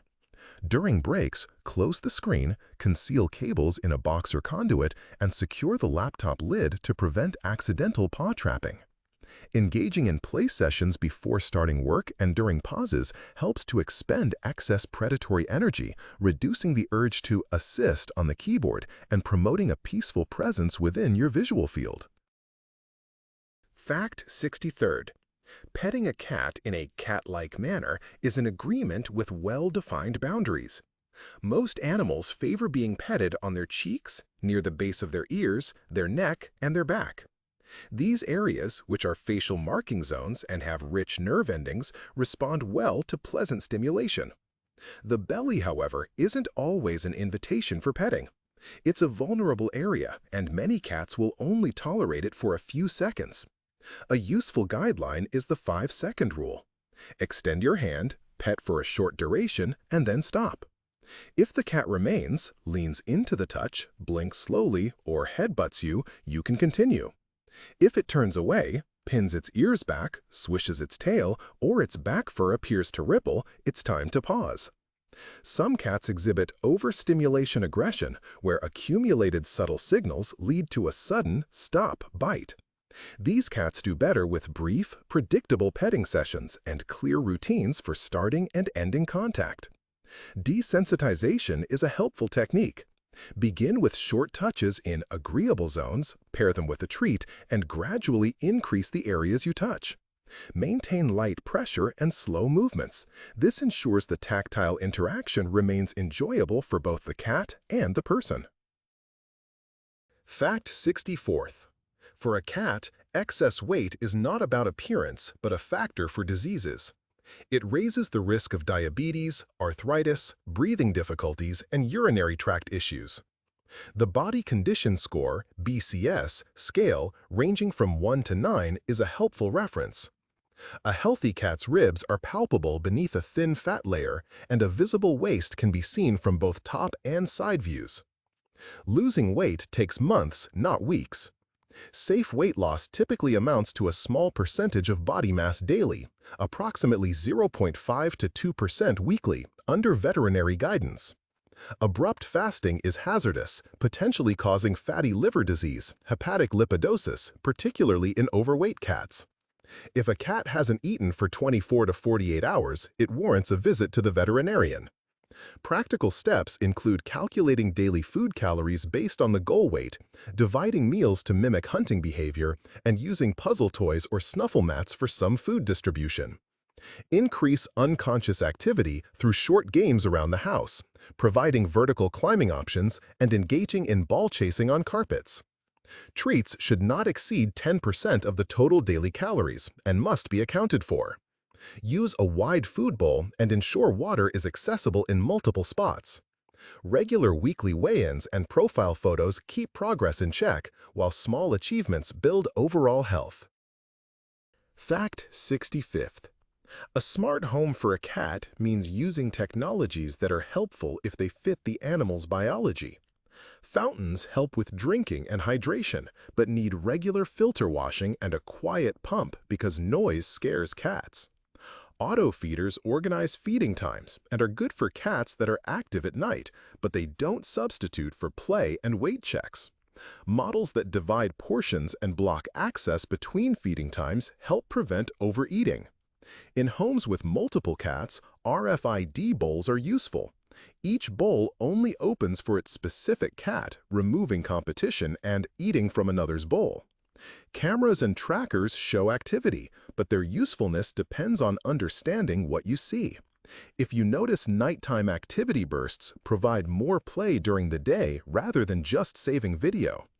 Automatic litter boxes take away some chores, but their noise and movement can scare cats. Sometimes a large, quiet litter box and frequent cleaning are better. All electronics need a backup plan. If the power goes off, will water, food, and the litter box still be available? Technology should make things more predictable and comfortable, not replace a cat's natural behaviors. The 66th fact is that feline stress is not a mere caprice, but a physiological response. It builds up subtly and emerges through behavior, such as marking, missing the litter box, nighttime vocalizations, excessive grooming, and a decrease in playful activity. The core concept is the well-being of the environment, which encompasses safety, predictability, choice, control, and the opportunity for the cat to exhibit its natural behaviors. In practical terms, this means maintaining a consistent schedule of hunting, eating, and sleeping, ensuring clear, unobstructed pathways, providing refuges with multiple escape routes, offering vertical areas for vantage points and movement, and guaranteeing unhindered access to water and litter facilities. A bank of successes is crucial, comprising short play sessions that conclude with a reward, a trophy and food, slow blinking interactions, and affiliative rubbing initiated by the cat. Significant disruptions, like moving house, renovations, or the introduction of a new pet, alter the scent map and require a phased approach to adaptation, beginning with a confined space. Intense odors, loud noises, and unpredictable disturbances undermine a cat's sense of control. Consequently, establishing gentle, temporary boundaries, employing white noise, and utilizing cheek rub scent anchors are more effective in calming the feline brain than verbal reassurances. Fact 67th. The partnership between a cat and a child necessitates adult guidance. To the animal, children are unpredictable, quick, and noisy. Therefore, fundamental guidelines are essential. Establish elevated cat-only areas, inaccessible to children, and provide hiding spots with dual exits.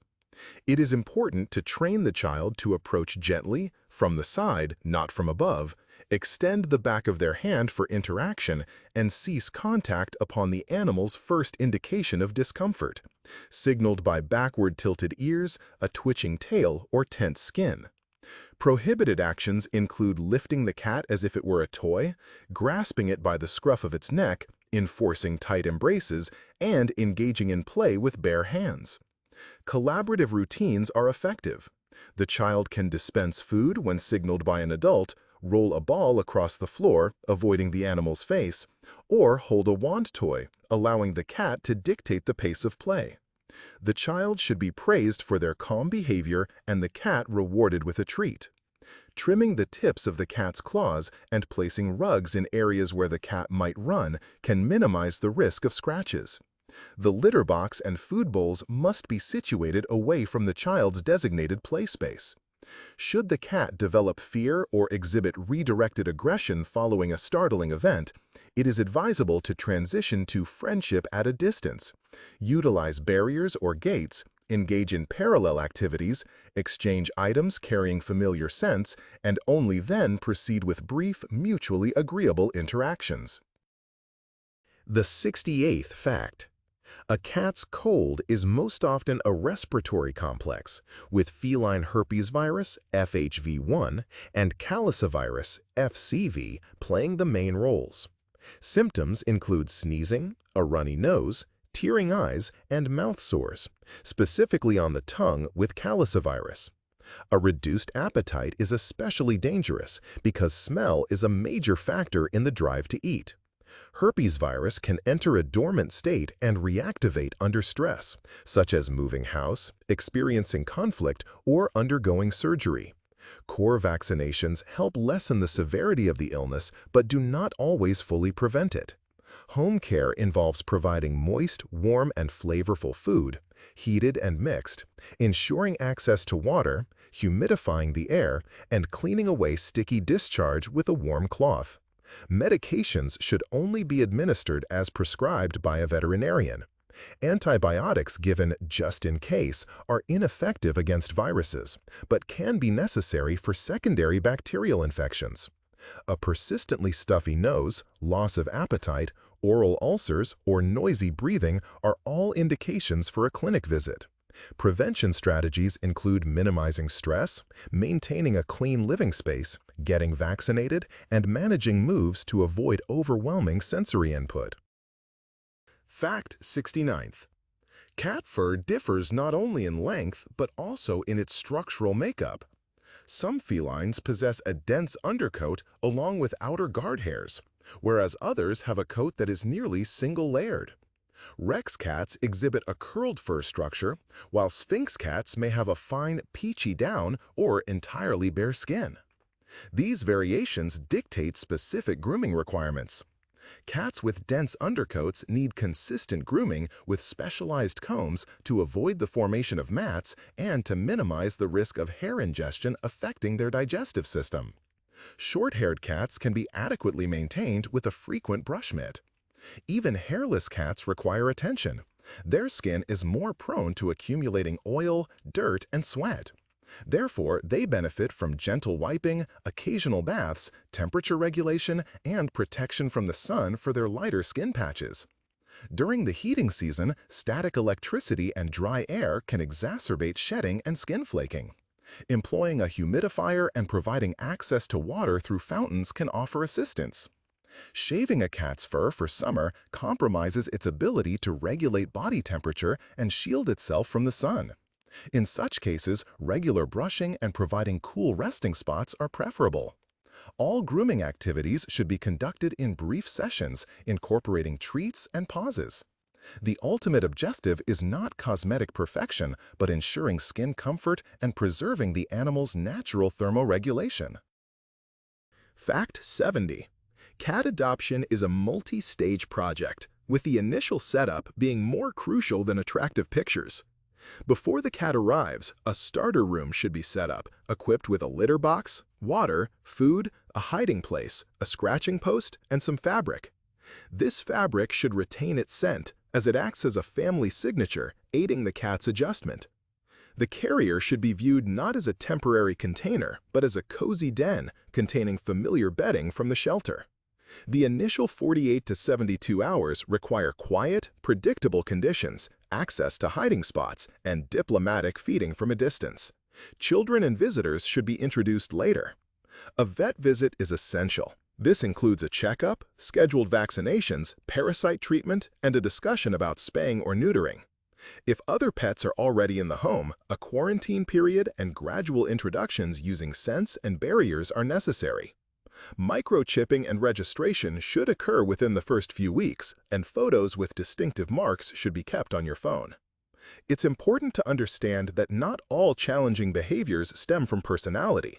Refusal to eat, lethargy, frequent hiding, diarrhea, or constant hissing are indicators of stress or illness, not ingratitude. Patience, establishing routines, and allowing the cat to decide when to emerge from its safe space will transform a new acquaintance into a lasting bond. Fact 71. A cat's territory is not a circle on a map, but rather a system of corridors and important points where scents and established routes hold more significance than physical walls. For cats living outdoors, the extent of their territory varies considerably with their surroundings. In urban settings, their travel paths are typically more confined, featuring a plentiful network of hiding spots and food sources, such as trash bins. In the countryside, male cats may cover distances many times larger than those in cities, patrolling their territories during the night. Female cats, on the other hand, tend to remain near their nesting areas and available resources. A pet cat applies this behavioral pattern within a home. It performs a morning circuit around the premises, monitors the situation from windows, and leaves scent marks from its cheek glands at strategic corners. Conflicts between multiple cats in the same house are more frequently caused by a lack of accessible pathways and limited space, rather than a struggle for dominance. When resources are distributed evenly and there are opportunities for animals to avoid each other by using different levels, the tension between them subsides. The owner's responsibility is to create a convenient movement system, ensuring multiple routes to the litter box, installing shelves or tiered platforms near windows, and placing scratching posts by doors. In this way, the territory transforms from an arena for confrontation into a map of predictable and safe pathways. Fact 72. Feline diabetes mellitus frequently mirrors human type 2 diabetes. Tissues have difficulty responding to insulin, blood glucose increases, and the pancreas gradually becomes exhausted. Contributing risk factors are obesity, inactivity, advanced age, and an increased likelihood in castrated male cats. Manifestations include increased thirst and frequent urination, a change in appetite, either increased or decreased, accompanied by weight loss, and general sluggishness. Some cats may develop neuropathy, leading to a characteristic walking on their hocks posture in the hind limbs. A veterinarian establishes the diagnosis by measuring blood and urine glucose levels and ruling out other conditions. Ketoacidosis constitutes an urgent situation. Management requires not only insulin therapy, commonly glargine or protamine zinc insulin, and at-home glucose monitoring, but also dietary adjustments. A wet food diet focused on animal protein and low carbohydrate content is recommended. When therapy is initiated early, many cats achieve remission, meaning their insulin requirement decreases or disappears, though the management plan and ongoing monitoring are still necessary. For home monitoring, glucose meters are increasingly used to measure blood sugar from a small ear blood sample, which reduces stress and yields more precise readings. Maintaining stable glucose levels is crucial. Abrupt fluctuations are more perilous than a gradual decline. Fact 73. Hyperthyroidism, often called the motor disease, is common in senior cats. Their thyroid glands start producing too much thyroxine, usually because of benign tissue overgrowth. This speeds up metabolism, making the heart work harder. Common symptoms are being thin but eating well, making noise at night, having fur that feels like wire, a fast heartbeat, and sometimes throwing up or having diarrhea. Blood pressure goes up, and the kidneys are put under extra stress. To diagnose it, a T4 test is done. If the level is borderline, more tests are needed. Blood pressure is measured, and the heart and kidneys are checked.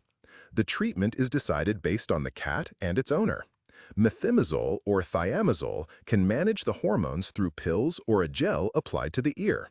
Radioactive iodine, I-131, kills the overactive thyroid tissue and often cures the condition. Surgery is used less often. For certain situations, special foods with very little iodine are available. Each treatment path has benefits and drawbacks, so a three-way conversation among the vet, owner, and cat is important. Keeping track of blood tests, blood pressure, and how hydrated the cat is brings peace and normal weight back to the household. Fact 74th. The management of urban cat populations is a subject of lively debate, bridging ecology and animal well-being. The TNR method, trap, neuter, return, seeks to halt the breeding of colonies, stabilize their numbers, and lessen the disturbance from mating seasons. This method is more effective when it encompasses a substantial part of the cat group and includes feeding sites, vaccinations, and ongoing observation. Opponents highlight the impact on urban wildlife, especially small birds and reptiles, advocating instead for the priority removal of cats to shelters and secure enclosures that allow for adoption. The situation varies greatly. Success hinges on factors like the density of development, how waste is handled, the availability of safe havens, and the resources provided by local governments.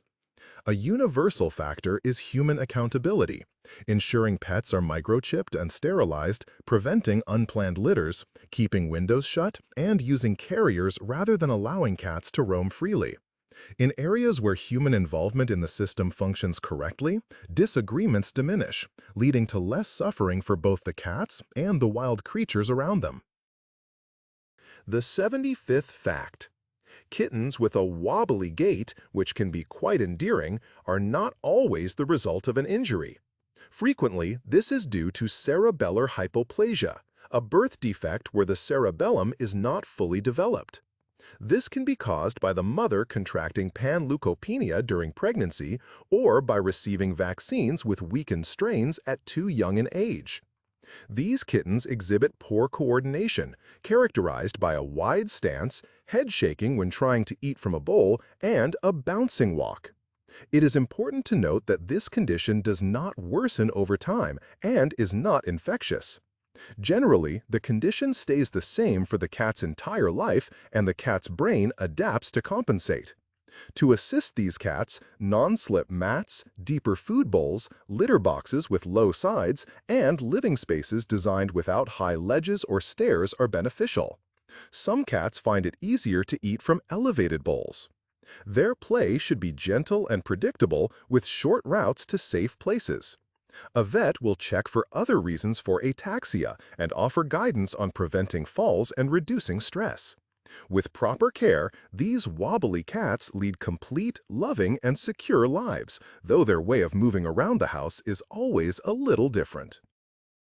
Fact 76th. A cat's heart often functions without noticeable issues until a serious problem arises. Therefore, understanding hypertrophic cardiomyopathy, HCM, is crucial for all cat owners. HCM is characterized by the thickening of the left ventricle wall, which leads to a smaller chamber and poorer filling. While a cat might seem lively outwardly, it can experience difficulty breathing when stressed or physically active. Predisposition to this condition is inherited in several breeds, with gene variants affecting cardiac protein identified in Maine Coons and Ragdolls. However, it also affects cats of mixed breeds. Heart murmurs heard during a vet examination do not automatically confirm a diagnosis. Adrenaline causes blood vessels to narrow, and such a stress murmur can disappear once the cat is home. Red flags include rapid breathing while at rest. It's advisable to track normal breathing rates. Consistently high readings in the upper 30s warrant a vet visit.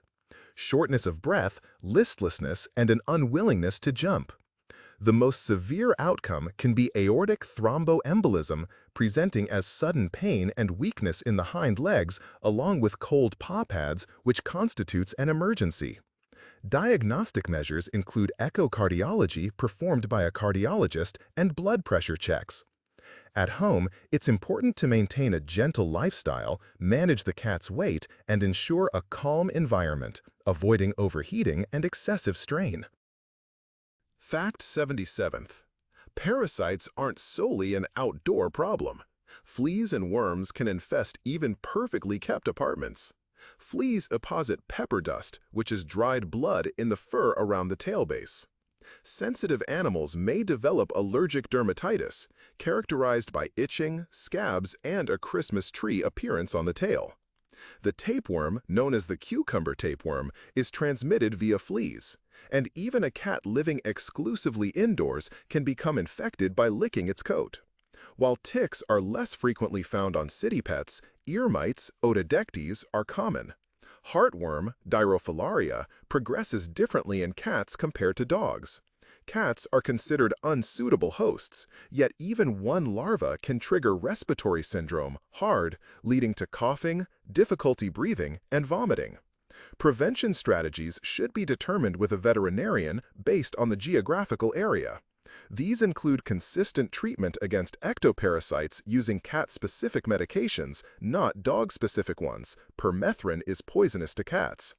Maintaining household cleanliness, vacuuming, washing pet beds, adhering to a deworming schedule, and undergoing regular stool sample analysis.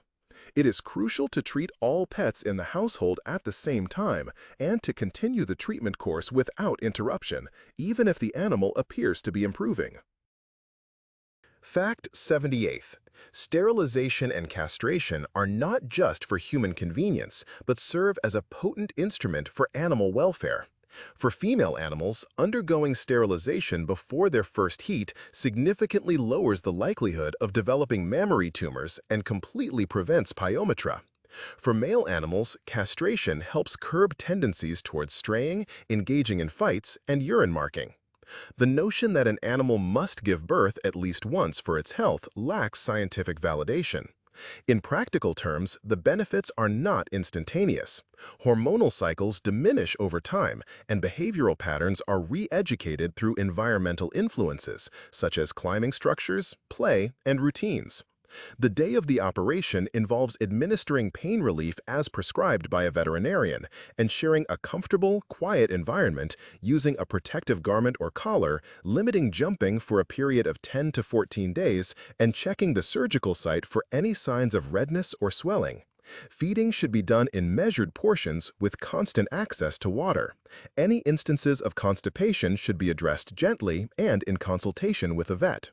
Post-surgery, metabolism might slow down, so it is advisable to recalculate food portions, often reducing them by 5 to 10%, increase opportunities for active, hunting-like play, and monitor the animal's weight weekly, as the prevention of weight gain starts from the initial week of recovery.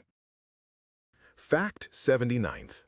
For a cat living indoors, engaging its sense of smell and simulating hunting behaviors is the most effective way to combat boredom. A predator's brain thrives on tasks that involve sniffing. Consider sniffing mats, cardboard mazes with openings where small amounts of food are placed, or box structures resembling cities with passages and elevated areas. Regularly changing scents helps keep the cat engaged. You can use peels from safe vegetables, dried herbs such as catnip or silvervine used sparingly, and even cardboard that carries a subtle scent of your clothing.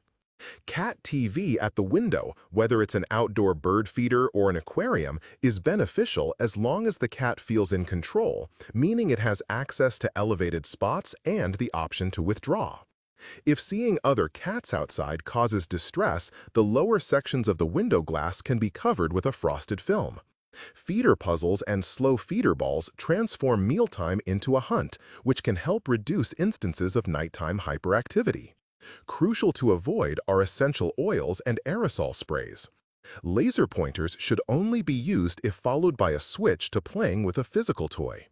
The difficulty of these enrichment activities should be increased gradually, ensuring the cat experiences success on a daily basis. This approach empowers the cat to make choices and engage in natural foraging behaviors within the safety of its home.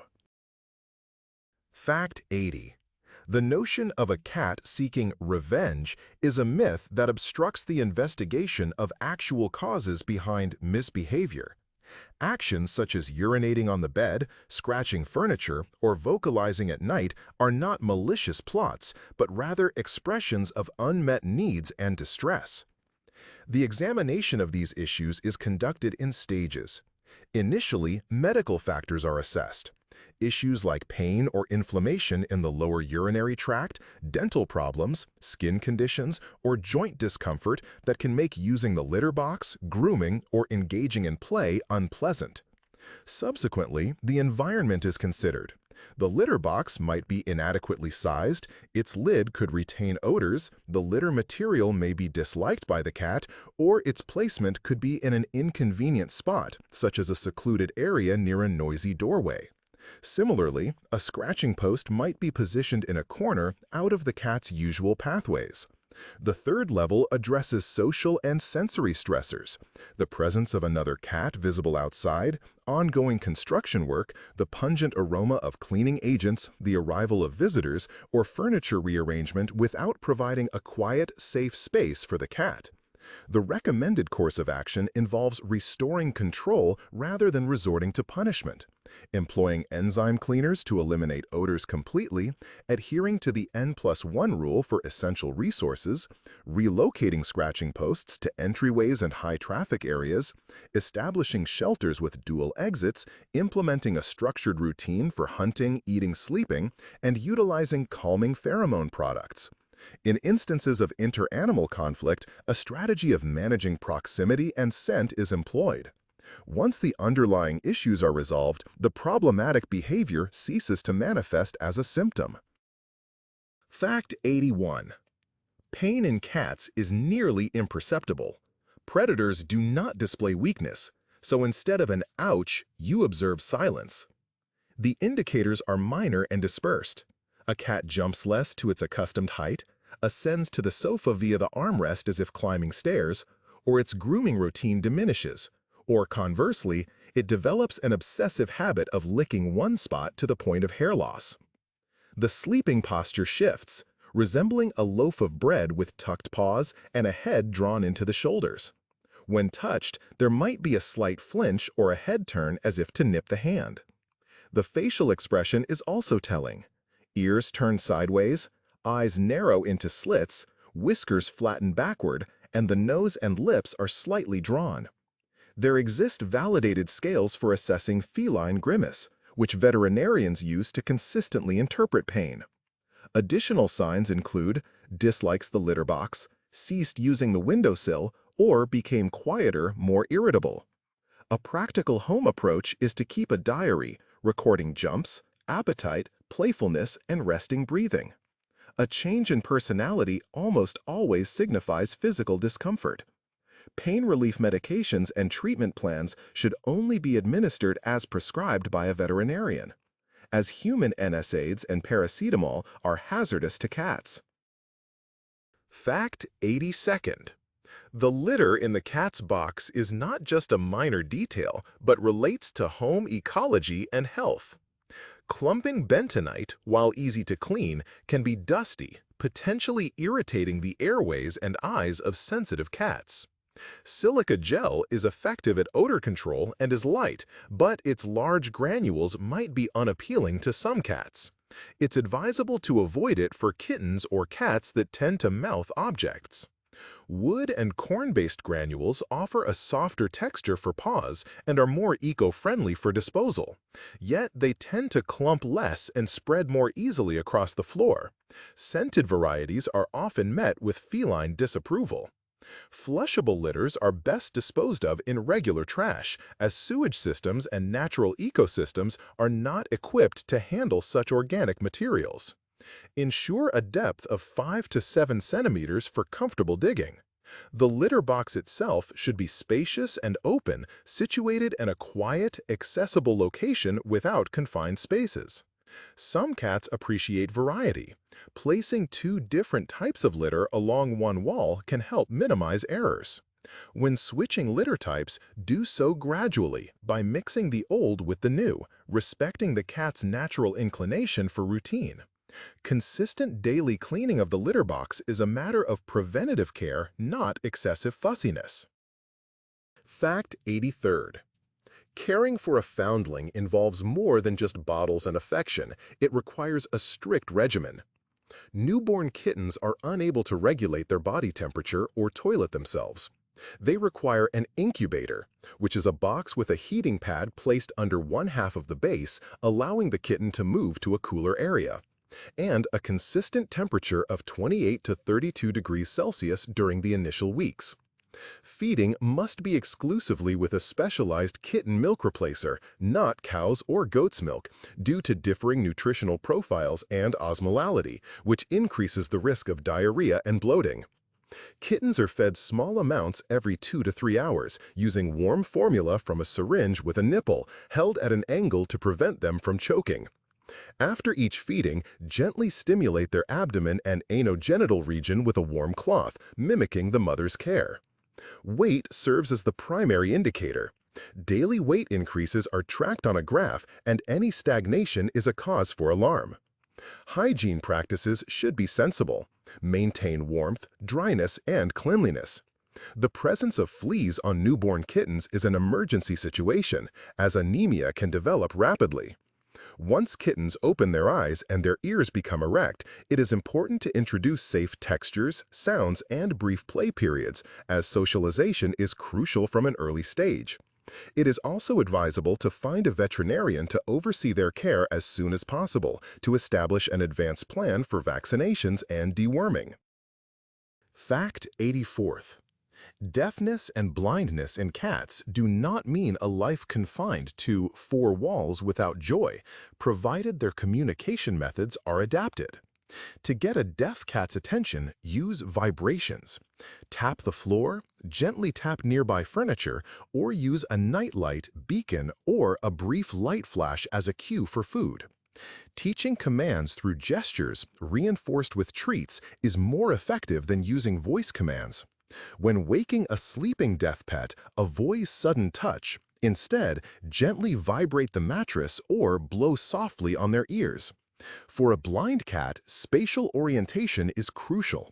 Keep furniture in place, create scent trails with cheek marks along familiar paths, and use mats or rugs as tactile guides.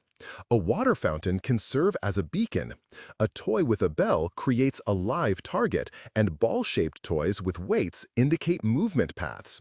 Ensure windows and balconies have protective netting, and stairs are equipped with mats and railings.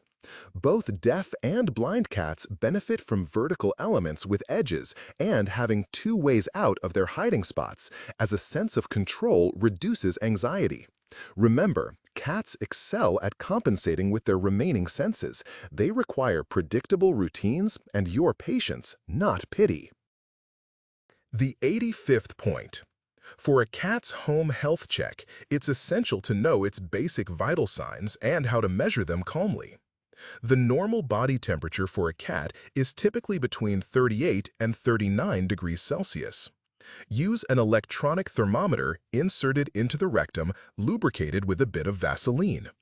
This should be done quickly and without causing distress, provided the cat is used to being handled. When awake, a cat's pulse is rapid, usually from 140 to 220 beats per minute. You can check this pulse at the femoral artery in the groin or by placing your hand on its chest. Count for 15 seconds and then multiply that number by 4. When at rest, a cat's breathing is slow and even, with slight movement of the abdomen. Count the breaths of a sleeping or resting cat. If the rate consistently exceeds 40 breaths per minute, it's a reason to consult a vet. If the breathing becomes very fast and the cat opens its mouth, it's a cause for concern. Other important indicators include gum color and capillary refill time. Press the gum, it should return to its normal color within approximately 1 to 2 seconds after turning pale. Pale, blue, or yellow mucous membranes mean you should see a vet immediately. Important things to avoid. Never give human pain relievers. Do not force water if the cat is vomiting, and do not rely on online searches instead of a professional examination. Keeping a record of your cat's weight, appetite, water consumption, and activity levels serves as a straightforward early warning system. Fact 86th. Vaccinating cats serves as a protective system tailored to the species' biology and environmental hazards rather than just a procedural step. The standard vaccines generally protect against panleukopenia, herpes virus, and calicivirus. In certain areas, rabies vaccination is included as a legal requirement and for public safety.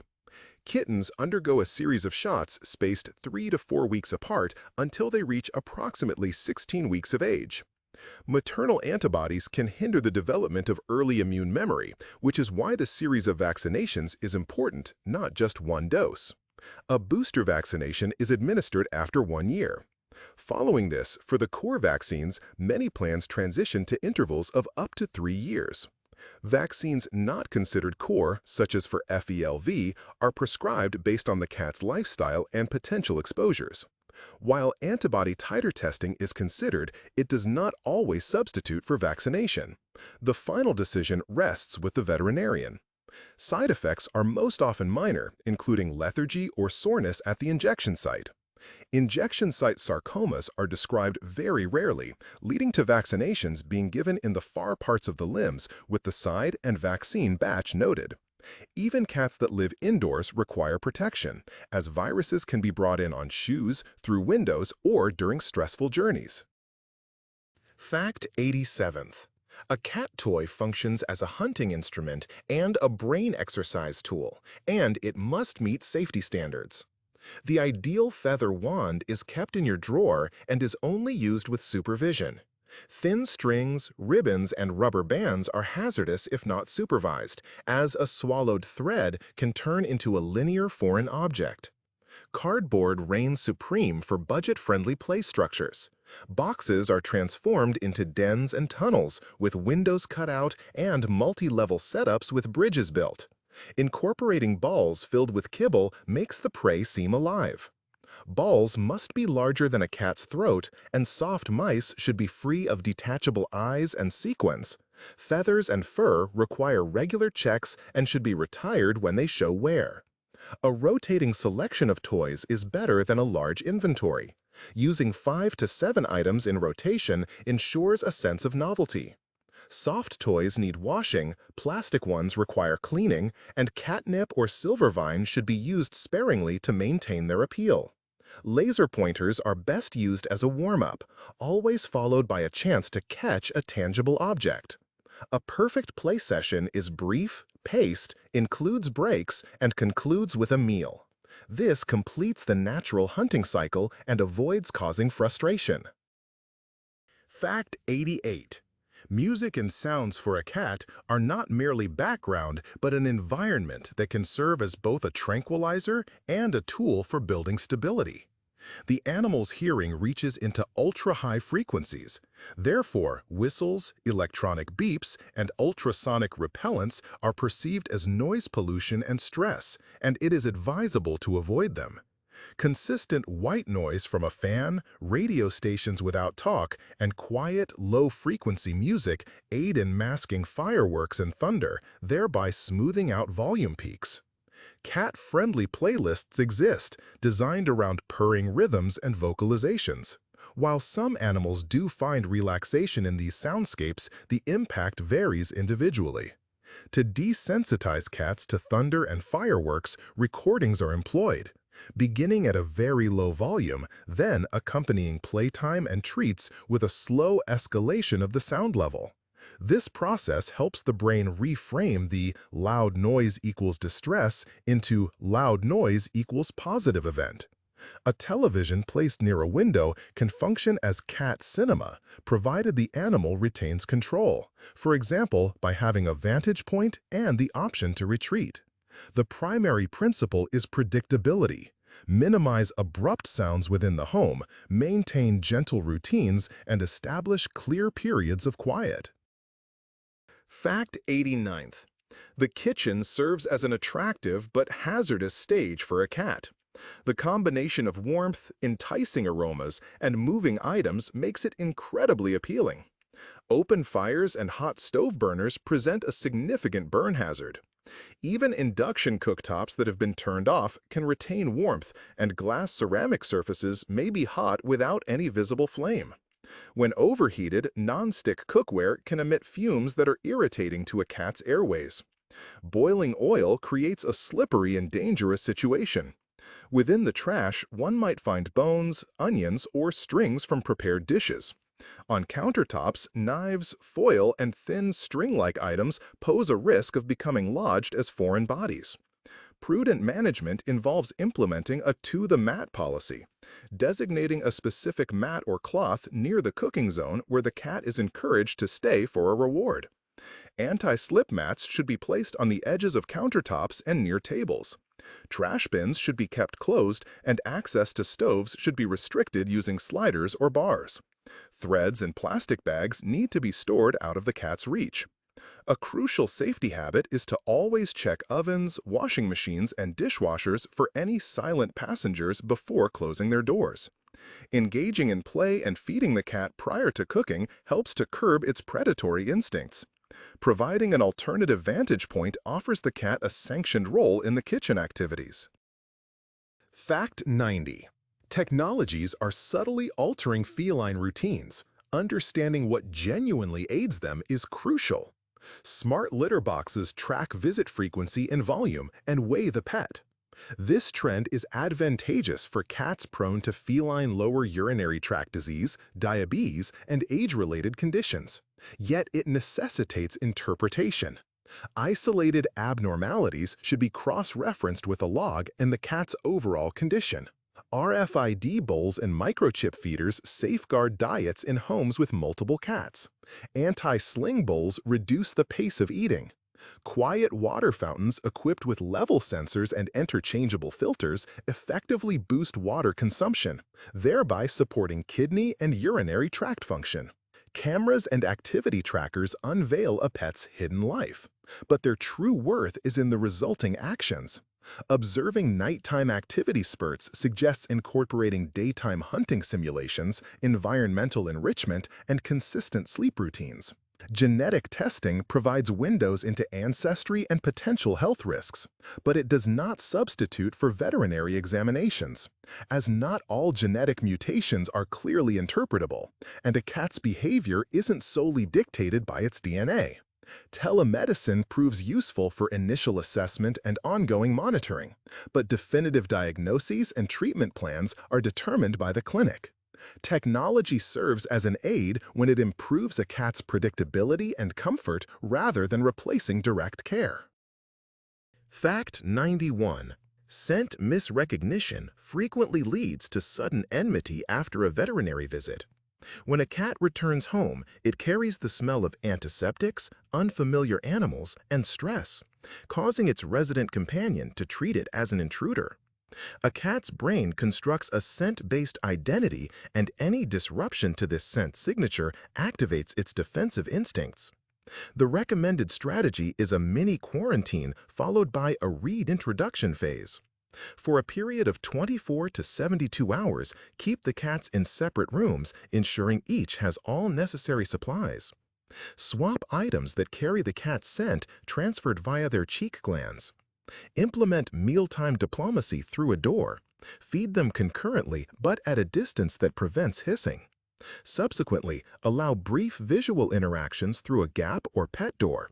Engage in parallel play and offer vertical escape routes. Employ enzymatic products to remove the clinic's scent traces from their carriers. Synthetic facial pheromone substitutes may aid certain pairings.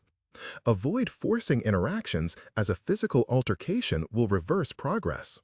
When the common family scent is restored, natural behaviors like mutual sniffing and shared territorial patrols will reemerge. Fact 92. Chin acne in cats is not caused by dirt or an allergy to water. Instead, it results from the activity of sebaceous glands and microflora where the bowl, fur, and skin meet. Symptoms appear as blackheads or comedones on the chin, sometimes with redness, itching, and scabs. Affected cats may rub their faces more frequently, and their grooming habits can become excessive.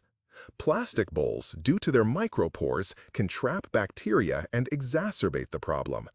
Therefore, the initial step involves changing to smooth, wide, and shallow ceramic or steel bowls, along with daily cleaning of food dishes. After meals, the cat's chin can be gently wiped with a warm, soft cloth.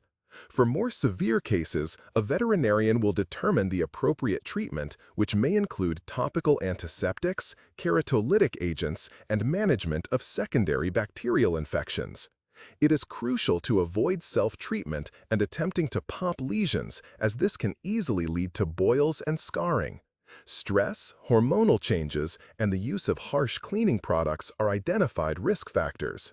Maintaining a stable routine, ensuring clean feeding dishes, and providing gentle care typically help the skin return to its normal smooth state. Fact 93rd. While training a cat to use a human toilet might seem fashionable, biological needs and safety concerns advise against it. The instinct to dig and cover waste is not a mere fancy, but a fundamental program that provides the animal with a sense of control. A toilet, conversely, features a slippery, elevated rim lacking soil, accompanied by the sound of water and offering unstable footing. As cats age, develop arthritis, or recover from surgery, this acrobatic maneuver can lead to discomfort and falls. A significant medical aspect also exists. The litter box serves as an at-home health monitoring tool. By observing the quantity and consistency of feces, as well as urine characteristics, early detection of conditions like cystitis, constipation, diarrhea, blood presence, or changes in urine volume associated with diabetes or kidney issues is possible. When using a toilet, these crucial indicators remain unobserved by the owner until the illness progresses to advanced stages. Furthermore, practical issues arise. If the toilet lid is shut, the cat is left without an alternative. Rather than attempting such feats, it is advisable to provide a large, open litter box with appropriate litter, situated in a tranquil, non-cul-de-sac location. For aesthetic purposes, consider furniture enclosures with ventilation, raised edges to contain litter scatter, and consistent cleaning. A cat's well-being and timely health assessment are of greater importance than mastering unusual skills. Fact 94th. Cats' food neophobia serves as an evolutionary protection for specialist predators, as unfamiliar food can be hazardous. This leads to picky eating habits in adult cats and a plasticity window in kittens. During their initial months, introducing them to a variety of safe proteins and textures helps to curb excessive pickiness later on. In domestic settings, a cat's food choice is affected by more than just taste. The environment plays a role too. Factors like a bowl placed near a high-traffic area, the scent of cleaning agents, direct light, or competition for food can result in a cat rejecting a particular food, even if its composition hasn't changed. The problem of rapid eating, followed by vomiting, known as scarf and barf, can be addressed through design. Flat bowls that slow down eating, puzzle feeders, or splitting a meal into 3 to 6 smaller hunts in quiet parts of the home. When switching cat food, do so gradually over 7 to 14 days by mixing the new food with the old. This prevents digestive upset and ensures a genuine assessment of the taste. Providing distinct drinking stations away from food areas encourages more water intake. Incorporating a hunt-eat-sleep-play routine before the evening meal can help reduce nighttime hyperactivity, often called zoomies, and replace it with calm grooming. Reducing exposure to chemical odors and increasing predictability will help restore a positive relationship between the cat and its food bowl. The 95th fact. Cooperative care transforms the process of giving pills, applying ear drops, and cleaning teeth from a conflict into a sequence of minor triumphs. Initially, neutral routines are established: touching the cheeks, raising the lip, lightly holding the chest, and swaddling in a towel like a burrito. Each step is paired with a treat and a prompt release. Pills are concealed within edible pockets or smooth pâté. When administering pills manually, the dry pill scenario is to be avoided. Follow up with a sip of water from a syringe without a needle, or a spoonful of lickable puree to prevent the pill from lodging in the esophagus. Liquids are introduced from the side, behind the canine tooth, in small quantities, allowing for swallowing. Avoid tilting the head excessively. Ear and eye drops are administered through microsessions. Present the bottle, make contact, offer encouragement, then administer a single drop and provide a reward. Certain medications come in flavored suspensions or transdermal gels, a topic for discussion with your veterinarian. The core principle involves brief, predictable stages, focusing on one skill at a time and maintaining a record of achievements.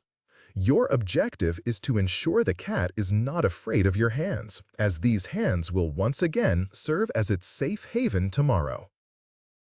Fact 96.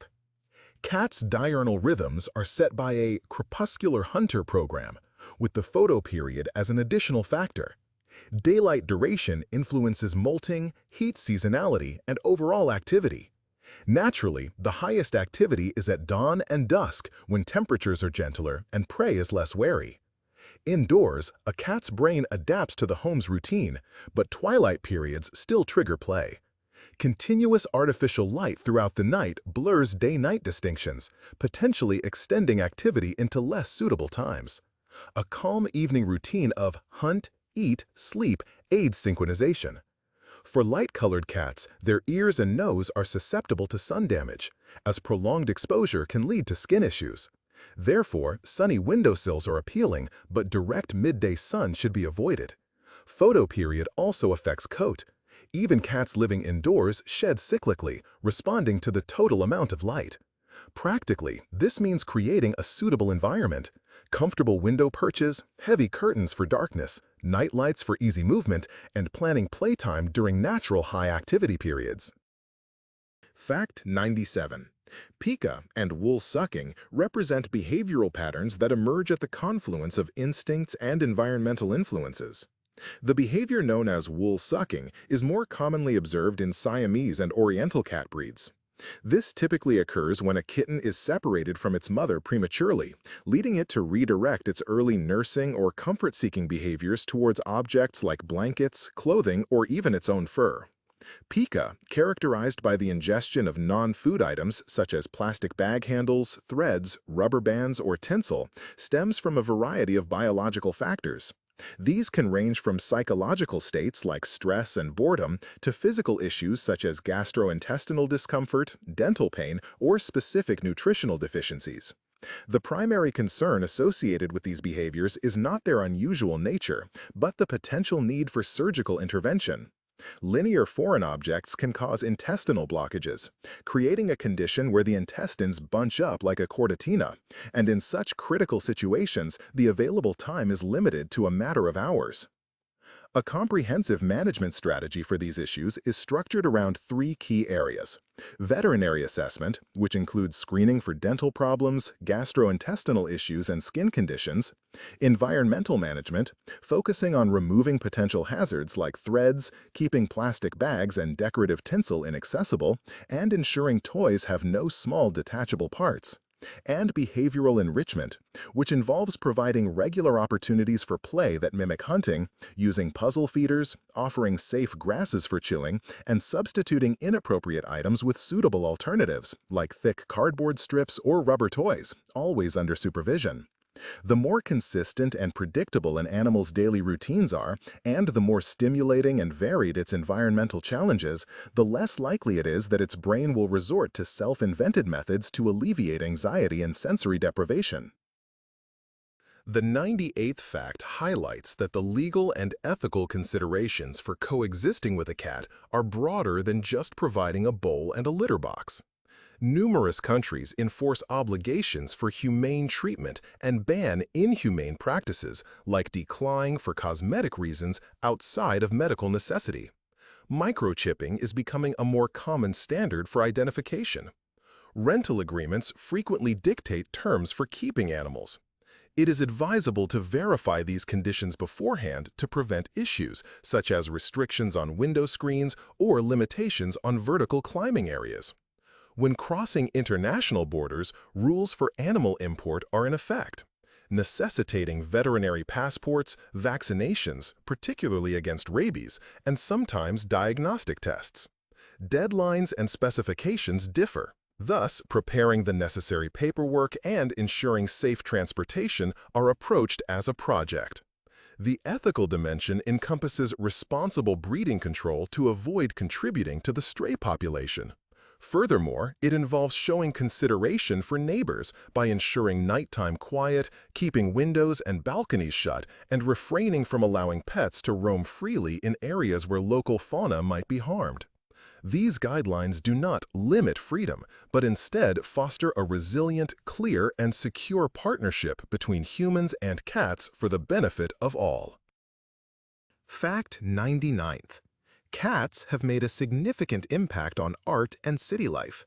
This is evident in figures like the Cheshire Cat with its puzzling smile, T.S. Eliot's verses on practical cats, and the Japanese Maneki Neko with its lifted paw. Various cultures have viewed cats as either household geniuses or sly fortune spirits. The presence of cats in museums and libraries is a reality, not a legend. Historically, cats protected grain stores, and today they continue to guard collections. Their official roles in archives and museums are recorded, and local residents recognize their feline guardians.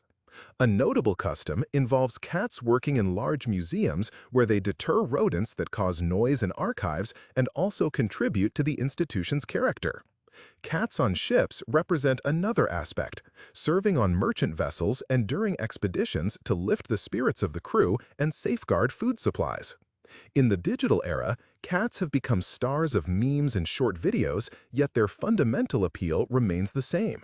We are captivated by the blend of their refined grace and familiar presence, seeing a domestic companion emerge within a sleek predator. Fact 100. Contemporary understanding of a cat's well-being is organized into 5 domains: nutrition and water, the environment, health, behavior, and emotional condition. In practical terms, this signifies that a good life for a cat encompasses more than just being fed. It includes having choices, experiencing predictability, and possessing the right to act like a cat, to engage in play hunting, to survey from elevated positions, to deposit scent marks with their cheeks, and to navigate pathways that bypass dead ends.